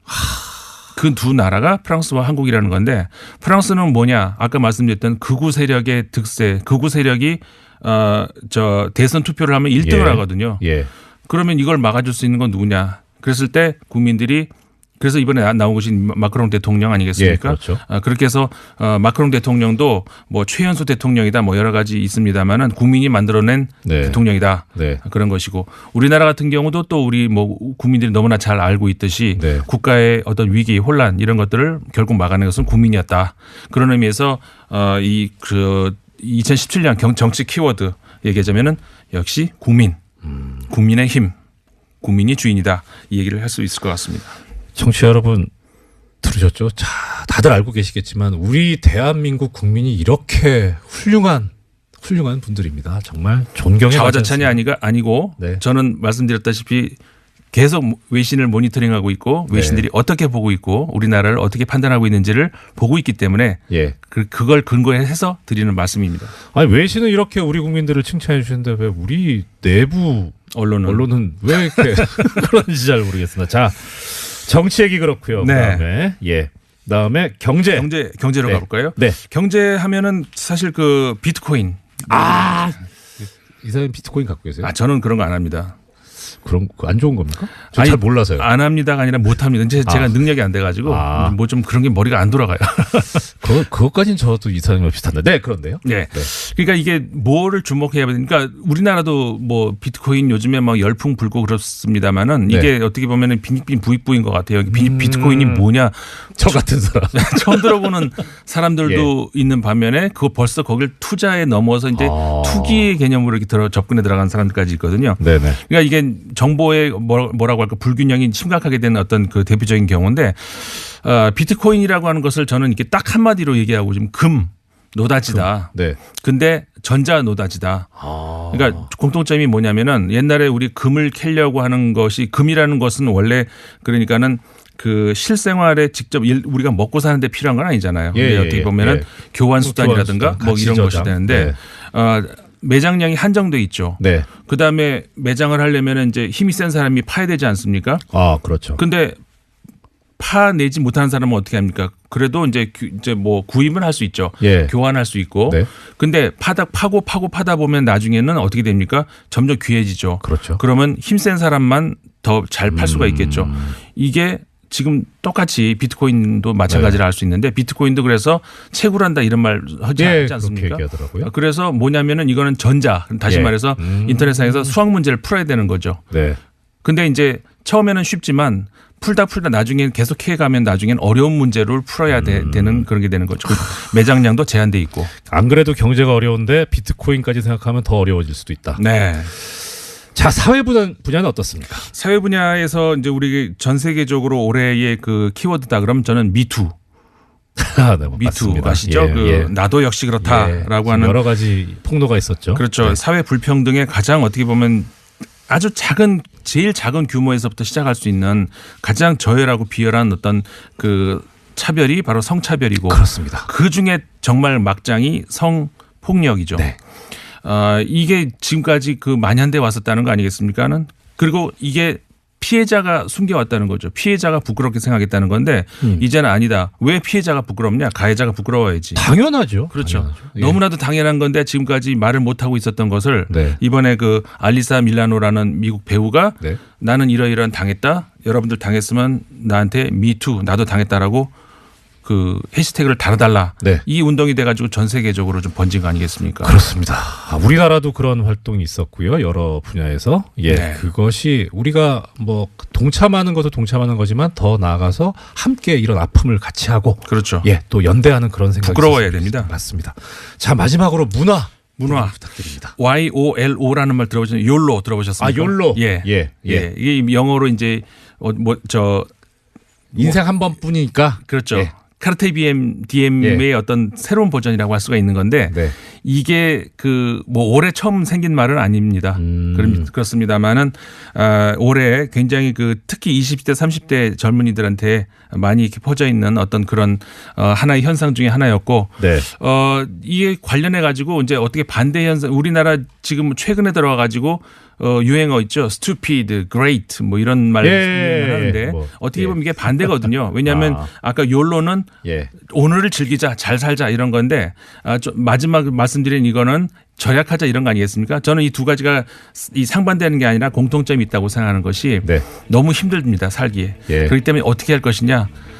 여기서 이제 우리는 즐기자 이런 생각도 할 수 있지만 또 한쪽에서는 연예인들도 저런 사람들도 이렇게 저렇게 나름대로 아끼면 사는구나. 나만 그러는 거 아니구나. 그런 위안을 받는 것이다. 저는 그렇게 생각합니다. 제가 대신 인사 올리겠습니다. 소장님 한 해 고생 많으셨습니다. 안녕. 저촉되지 않는다라는 유권 해석을 국민권익위원장으로부터 받았다라는 얘기를 합니다. 왜 거기서 얘기를 합니까? 네, 하여튼 뭐 그건 또 다른 문제고 재밌는 건 이겁니다. 언론인들께서 해외 연수를 가는데요. 공익재단의 비용으로 가요. 그 공익재단이 뭐냐면 삼성언론재단, LG상남재단 뭐 이렇습니다. 이게 지금 김영란법 때문에 막혀 있었어요. 작년에. 그래서 아무도 못 갔습니다.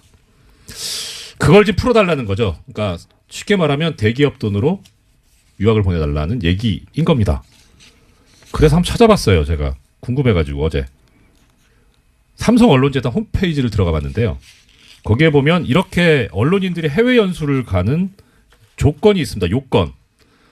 신청 자격, 소속사 대표의 추천을 받은 언론인, 1미디어그룹 1인 추천 이렇게 돼 있고요. 그 다음에 기간은 1년입니다. 뭘 지원하느냐. 체재비로 월 3,500달러, 미국 달러입니다. 학비로 연 $10,000, 본인 왕복 항공료 이렇게 지원을 합니다. 그렇게 해서 해마다 한 15분 정도 갔던 것 같아요.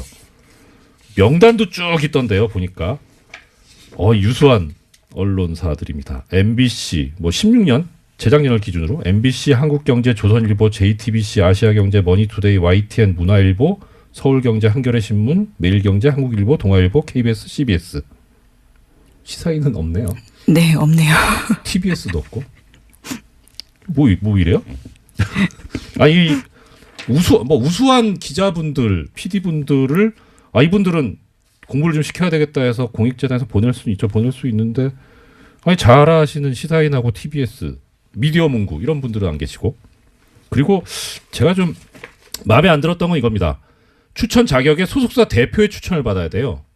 그러면 대표하고 그 소속사하고 그 다음에 재벌하고 연결이 될 수 있다는 거죠. 이건 문제입니다.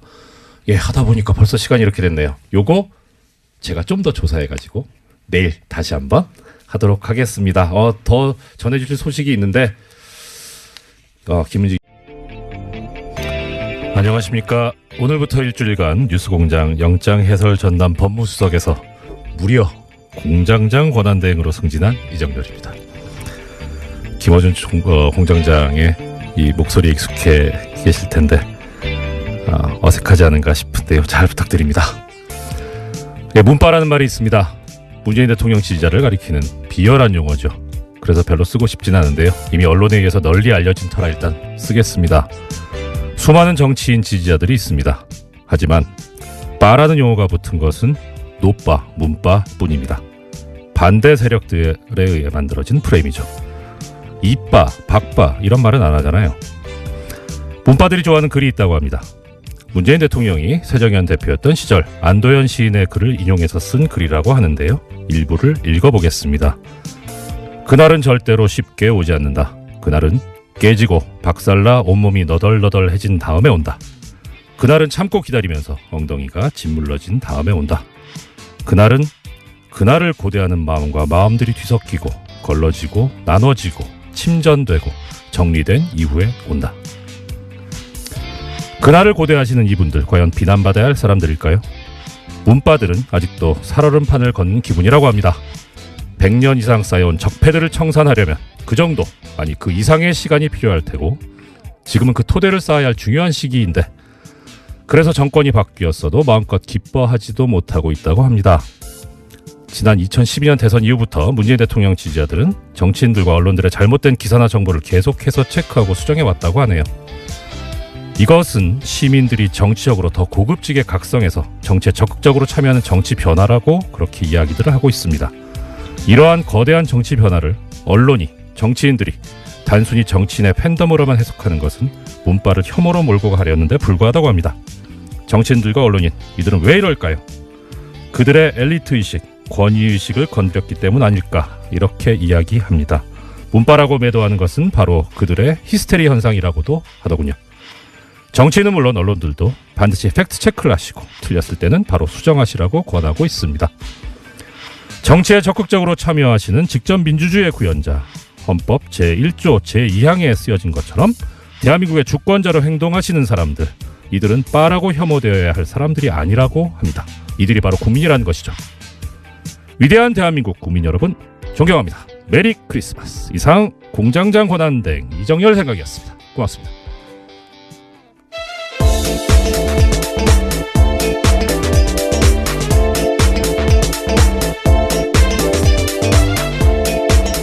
어서 오십시오. 시사인의 김은지입니다. 안녕하세요.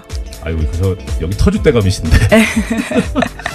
메리 크리스마스입니다. 예, 뭐 지금 크리스마스 뭐 동네 이제 친분 있는 분들 상당히 그 많이 이야기들 하세요. 그분은 이제 평생 1번만 찍어 오신 분들, 소위. 근데 그분들이 이야기하신 게 그거예요. 그분들이 상당히 중요하게 생각하는 가치가 교양, 품위 이런 거거든요. 뭐 협동, 근면, 성실. 그런데 이 전 정부에 이거 보면 교양과 품위하고는 너무 동떨어져 있으니까 그렇죠. 그런 거에 실망을 해서 그래서 사실 그분들이 하시는 말씀이 그거예요. 어디 가서 이 사람들을 보수 세력이라고 하지 마라. 진짜 보수는 우린데 정말 부끄럽다. 이런 말씀을 하시더라고요. 그래서 저는 잘은 모르겠는데 한번 기회가 있으면은 전달해 보겠다고 그렇게 말씀드렸었는데 오늘 전달할 기회가 생겼네요. 네. 예, 그 다음 소식은요? 네, 이른바 성완종 리스트로 재판을 받은 홍준표 자유한국당 대표와 이완구 전 국무총리의 무죄가 확정됐습니다. 지난주 금요일이었는데요. 고 전 성완종 회장의 자원외교 관련 수사를 받다가 영장심사 하루 전에 이른바 성완종 리스트를 남기고 목숨을 끊은 지 2년 반 만입니다. 대법원 판단인데 두 사람은 모두 1심에서는 유죄가 인정됐습니다. 각각 징역 1년 6개월과 징역 8월에 집행유예 2년을 선고받은 바가 있는데요. 그런데 2심에서 뒤집어졌습니다. 나란히 무죄를 받았었는데요. 법원의 판단은 좀 달랐습니다. 홍준표 대표 같은 경우에는 금품 전단자로 지목됐던 윤 씨의 진술에 일관성이 없다라고 판단을 했었고요. 이완구 전 총리 같은 경우에는 성완종 전 회장의 언론 인터뷰 녹취록에 대해서 증거 능력 없다라고 판단했습니다. 그에 대해서 대법원이 똑같은 판단을 하게 된 건데요. 그렇기 때문에 당초에 성완종 리스트에서 8명이 이름을 올렸는데 형사처벌받은 사람은 한 명도 없게 된 겁니다. 예, 결과적으로 안타까운 죽음이 있었고 거기에 대해서 밝혀진 게 없는 그런 결과가 돼버렸는데 네, 돈은 준 사람이 있다라는 건데요. 받은 사람은 없다라는 결론이 된 거죠. 그렇죠. 이게 참 뭐 법 관련 종사하는 사람으로서 이런 경우에 설명드리기가 상당히 난감하기는 해요. 그러니까 우리 지금 법제상 이 형사처벌을 받으려면 엄격한 증명을 해야 된다. 그래서 상당히 이 증거를 좀 세게 요구를 합니다. 그러니까 뭐 많이 들어보셨을 겁니다. 심증은 가는데 물증이 없다라는 경우가 이런 경우죠. 더더군다나 지금 좀 어려운 이야기인데 이제 증거 능력이 없다. 이렇게 증거 능력이라고 하는 게 사실 좀 뭐 쉽게 말하면 증거가 될 수 있는 자격. 인 거예요. 그러니까 아무리 그게 믿을 만한 증거라도 증거가 될 수 있는 자격이 없으면 애시당초 증거의 대상에서 배제시켜 버리거든요. 뭐 예를 들어서 고문으로 자백을 받았다 하면 그 자백 내용이 사실과 맞아도 일단 고문을 했으니까 이건 증거로서 애시당초 고려하면 안 된다라는 그런 뜻인데 지금 여기서 왜 문제가 됐냐면은 사실 길게 저 말씀드리고 싶은 사건은 아닌데 이것만 알아두셨으면 싶습니다. 그러니까 이 그 성완종 전 회장의 이 말이 담긴 녹음 파일, 녹취록이 이게 그 경향신문 기자님하고 그렇죠. 통화를 인터뷰. 했었잖아요. 그리고 메모도 있었습니다. 메모도 있었죠. 그런데 이게 원칙적으로 이렇게 어떤 사람이 범죄 혐의에 관련된 글을 쓰거나 말을 하게 되면 그것은 법정에서 꼭 제출이 돼야 되고 그다음에 그것에 의해서 피해를 받는 사람이 반대 신문을 할 수 있는 권리가 보장이 돼야 되거든요. 방어권이 보장이 돼야 되는데 문제는 이제 이분이 돌아가셨잖아요. 그러니까 법정에 나오실 수가 없어요. 그래서 반대 신문이 안 되잖아요. 근데 그렇다고 또 증거 능력을 없애야 되느냐? 또 예외를 법에서 두고 있는데 특별히 신빙할 수 있는 상태에서 작성된 거라면 증거 능력이 있다는 겁니다. 증거될 수 있는 자격. 스스로 목숨을 끊을 정도로 강한 압박을 받으면서 한 진술이다. 뭐 이런 건가요? 그러니까 그게 이제 우리 같은 일반인 입장에서는 그렇죠. 아유 얼마나 억울하겠어. 판사님은 억울하니까. 일반인은 아니시잖아요. 아니, 지금 일반인. 네. 지금도 판사도 아니고요. 네. 그러니까 얼마나 억울하면 죽겠어. 그러니까 그렇게 죽음을 앞두고 한 얘기인데 얼마나 신빙성이 있어. 네, 보통 그렇게 생각하죠. 그렇죠. 네. 그런데 이게 법에서 요구하니 특별히 신빙할 수 있는 상태라는 거는 판례에 의하면 이렇게 되어 있습니다. 거의 허위일 가능성이 없고 임의로 얘기했을 그런 합리적인 의심이 안 드는 그런 정도까지 원한다는 거예요. 왜냐하면 반대 신문을 안 하기 때문에. 그래서 상당히 엄격합니다. 그래서 좀 죄송합니다. 이 판결은 사실 좀 예상이 되기는 했었어요. 이 법조인들 사이에서 무죄 나올 것 같다 싶었는데 과연 옳은 판결인가라는 생각은 들어요. 그래서 결론적으로 이 판결을 보면서 들었던 생각이 이렇게 국민들하고 판결하고 괴리가 생기는데 만약에 판결 자체의 문제면 요 사법부를 뭐 어떻게 정리를 해야 되고 근데 이거는 법의 문제거든요. 그러니까 법이 일반인의 인식과 동떨어져 있다면 법을 바꿔야 된다. 그런 생각이 들게 하는 그런 판결이었습니다. 너무 길게 얘기했네요. 네. 예. 그리고요. 예, 계속해서 판결 소식도 전해드리면요. 롯데그룹 총수 일가의 경영비리 사건에 대해서도 지난 22일에 법원 선고가 있었습니다. 안녕하십니까. 오늘부터 일주일간 뉴스공장 영장해설 전담 법무수석에서 무려 공장장 권한대행으로 승진한 이정렬입니다. 김어준 공장장의 이 목소리에 익숙해 계실 텐데 어색하지 않은가 싶은데요. 잘 부탁드립니다. 예, 문바라는 말이 있습니다. 문재인 대통령 지지자를 가리키는 비열한 용어죠. 그래서 별로 쓰고 싶진 않은데요. 이미 언론에 의해서 널리 알려진 터라 일단 쓰겠습니다. 수많은 정치인 지지자들이 있습니다. 하지만 바라는 용어가 붙은 것은 노바, 문바 뿐입니다. 반대 세력들에 의해 만들어진 프레임이죠. 이빠, 박바 이런 말은 안 하잖아요. 문바들이 좋아하는 글이 있다고 합니다. 문재인 대통령이 새정현 대표였던 시절 안도현 시인의 글을 인용해서 쓴 글이라고 하는데요. 일부를 읽어보겠습니다. 그날은 절대로 쉽게 오지 않는다. 그날은 깨지고 박살나 온몸이 너덜너덜해진 다음에 온다.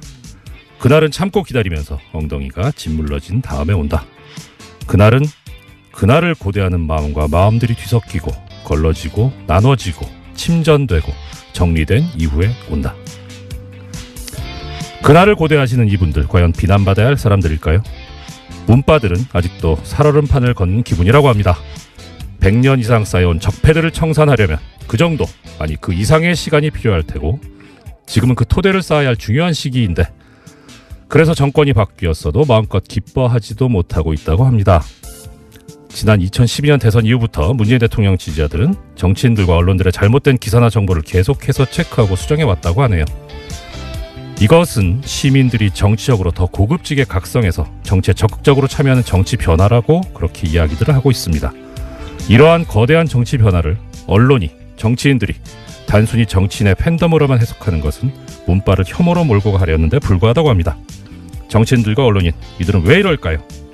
그들의 엘리트의식, 권위의식을 건드렸기 때문 아닐까 이렇게 이야기합니다. 문바라고 매도하는 것은 바로 그들의 히스테리 현상이라고도 하더군요. 정치인은 물론 언론들도 반드시 팩트체크를 하시고 틀렸을 때는 바로 수정하시라고 권하고 있습니다. 정치에 적극적으로 참여하시는 직접 민주주의의 구현자, 헌법 제1조 제2항에 쓰여진 것처럼 대한민국의 주권자로 행동하시는 사람들, 이들은 빠라고 혐오되어야 할 사람들이 아니라고 합니다. 이들이 바로 국민이라는 것이죠. 위대한 대한민국 국민 여러분 존경합니다. 메리 크리스마스. 이상 공장장 권한대행 이정열 생각이었습니다. 고맙습니다.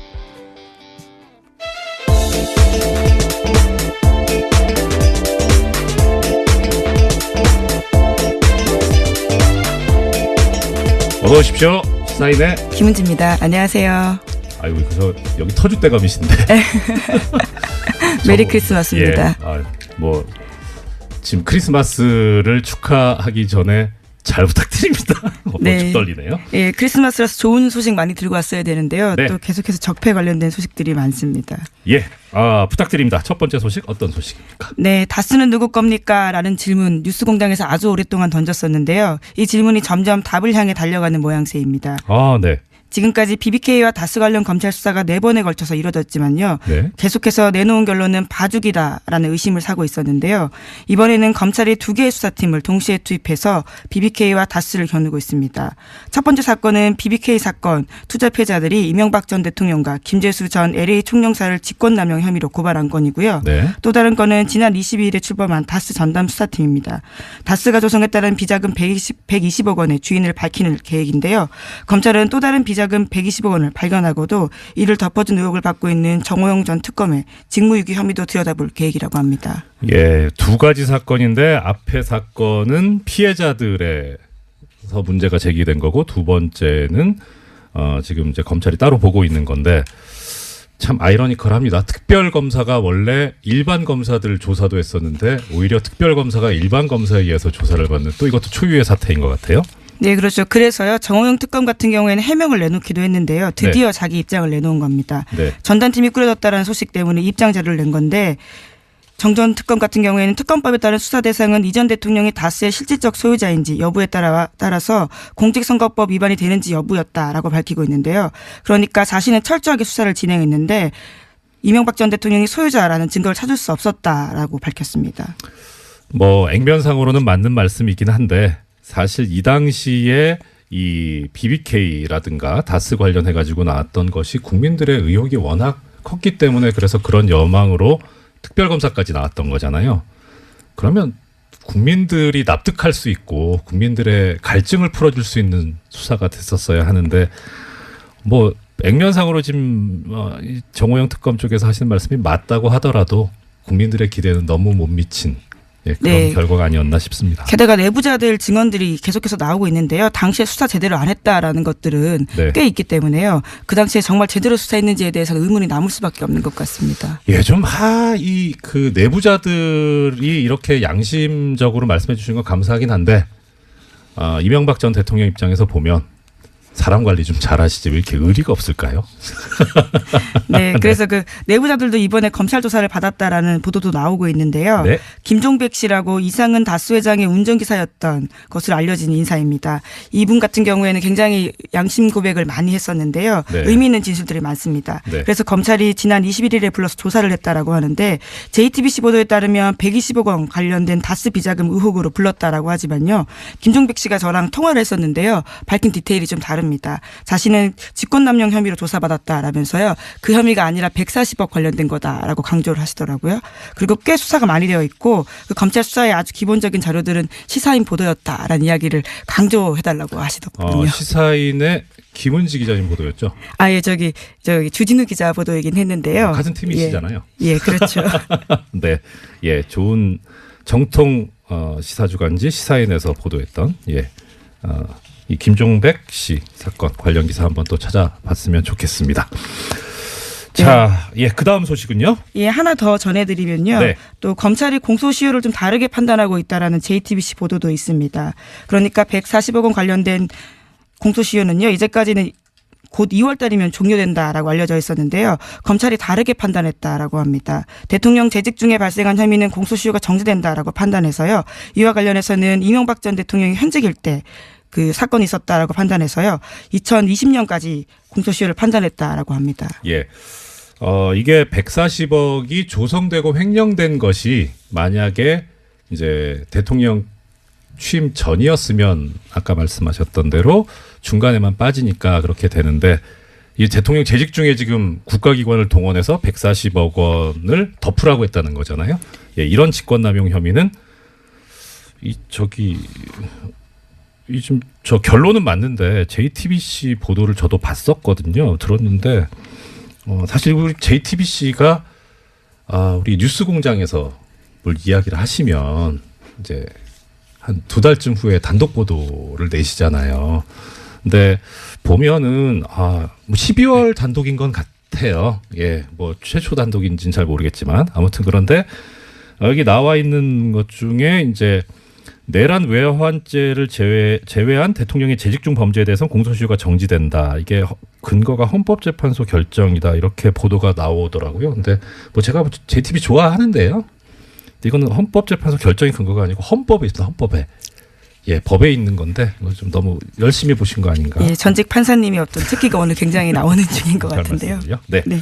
예, 아무튼 일단 공소시효가 좀 여유가 생겼다. 그래서 지금 다스가 누구 것이냐라고 우리가 많이 문제를 제기하고 있고 또 플란다스의 개까지 지금. 네, 그렇죠. 이제 국민들이 차분하게 또 꾸준하게 나가고 있는 모습들이 결실을 향해서 가고 있다라고 하는 아까 김은지 기자님 말씀이 좀 가슴에 와닿습니다. 예, 다음 소식은요? 네, 지난 22일 이원종 전 청와대 비서실장이 검찰에 소환돼서 조사를 받았습니다. 박근혜 정부에서 1억 5천만 원의 국정원 특수활동비를 받았다라고 자백했다라는 건데요. 이 전 실장은 특활비, 수수 내역은 물론이고요. 사용처까지 자세히 적힌 자술서를 들고 검찰에 냈다라고 합니다. 이원종 전 실장 같은 경우에는 재임 기간이 지난해 5월부터 10월까지인데요. 이 전 실장은 취임 직후부터 석 달 동안 매달 5천만 원씩 모두 1억 5천만 원의 국정원 특수활동비를 받았다라고 합니다. 그리고 나서는 국정농단 의혹이 불거지자 이 전 실장은 급하게 이를 중단시켰다라고 하는데요. 검찰은 이 전 실장의 구체적인 진술을 토대로 이번 주로 예정된 구치소 방문 조사에서 박근혜 전 대통령을 상대로 관련된 의혹을 집중 추궁할 계획이라고 합니다. 이것도 아까랑 비슷한 맥락인데 왜 이렇게 의리가 없을까요? 참. 아니 뭐 범행을 숨기는 게 의리는 아니겠지만 그래도 뭐 이렇게 사용처까지 자세히 적힌 자술서까지 낼 정도면 이 평소에 인맥 관리, 그 부하 직원 관리를 어떻게 한 건지 좀 어느 모로 보나 문제가 있었던 시기가 아닌가 싶고요. 네, 박근혜 전 대통령 같은 경우에는 탄핵 심판 내내 단 한 푼도 사적으로 쓴 돈 없다. 그런 돈 없다라고 주장했었는데요. 이런 네. 돈이 너무 끝없이 나오고 있기 때문에 좀 당황스럽습니다. 어떻게 보면 죄송합니다. 어떻게 보면 그 왕년에 김기춘 전 비서실장이 국회에서 나왔던 이야기가 생각이 나더라고요. 대통령의 모든 생활이 다 공적이다. 그래서 관저에서도 업무를 본다. 네, 그러니까, 7시간 관련된 해명 때 그렇게 이야기했었죠. 예, 그렇죠. 그러니까 본인은 사적으로 쓴 돈이 없다라고 하는 건 사적으로 쓰는 것도 다 공적인 활동이기 때문에 그래서 그렇게 말씀하시는 거 아닌가. 아주 이런 그 창의적인 아이디어는 우리 법정에서 변론을 하시는 변호사님들이 반드시 배워야 한다는. 네, 정말 창의적입니다. 네, 하지만 이게 해외 활동 특수 공작비들이었잖아요. 정말 네, 결과적으로 그렇죠. 이런 식으로 국가 안보에도 영향을 미쳤던 보수 세력이라고 하는 것들에 대해서요. 다시금 생각할 수밖에 없는 것 같습니다. 그 얼마 전에 저희 사는 동네가 제가 구체적으로 밝힐 수는 없고 서초구 쪽인데 거기 이제 그렇습니다. 신동빈 롯데그룹 회장은 징역 1년 8개월에 집행유예 2년 선고받았고요. 형인 신동주 전 부회장은 무죄를 받았습니다. 그리고 아버지인 신격호 총괄 회장은 징역 4년의 실형을 선고받았는데요. 다만 고령인 이유로 법정 구속은 면했습니다. 재판부는 신동빈 회장에 대해서 회사에 손해 끼친 혐의 등에 대해서 징역 10년 선고해달라는 검찰의 요청에 대해서 일부만 인정을 한 건데요. 이렇게 이유를 밝혔습니다. 이 사건은 기업 사유와의 단면이 분명하게 드러난 사건이다라고 하면서도요. 하지만 우리 사회와 국가 경제 발전에 실질적으로 기여할 수 있는 기회를 부여하는 게 필요하다라면서 형 집행을 유예했다라고 밝혔습니다. 저기 김지 기자님 말문이 막히신 거죠. 그러게요. 예. 예. 이 지금 말씀을 듣고 계시는 청취자님들께서도 아마 그러실 것 같은데 저도 이거 보면서 기가 막히더라고요. 이것도 참 창의적인 판결 이유였습니다. 우리 사회와 국가 경제 발전에 실질적으로 기여할 수 있는 기회를 부여하는 게 필요하다. 그게 왜 법원이어야 되는지에 대해서 좀 잘 이해가 안 가는데요. 그러니까 실질적으로 기여했다도 웃긴 건데, 예. 예. 근데 기여할 수 있는 기회를 부여하는 게 필요하다면 이런 기회를 부여받지 말아야 될 피고인은 세상에 누가 있을까요? 이런 식이면 누가 실형을 받고 누가 처벌을 받습니까? 아직도 법원이 재벌 편향적인 판결에서 정신을 못 차리고 헤매고 있다는 전형적인 근거가 되는 판결입니다. 이게 뭐 무죄 유죄 이거는 솔직히 제가 지난주에 워낙 판결이 많이 나와가지고 이거저거 보다가 여기까지는 판결문을 못 봤어요. 그래서 왜 무죄인지까지는 제가 분석을 못했는데 집행유예가 나오는 근거가 된 이 한 문장. 국가 경제 발전에 실질적으로 기여할 수 있는 기회를 부여해야 된다. 이거요.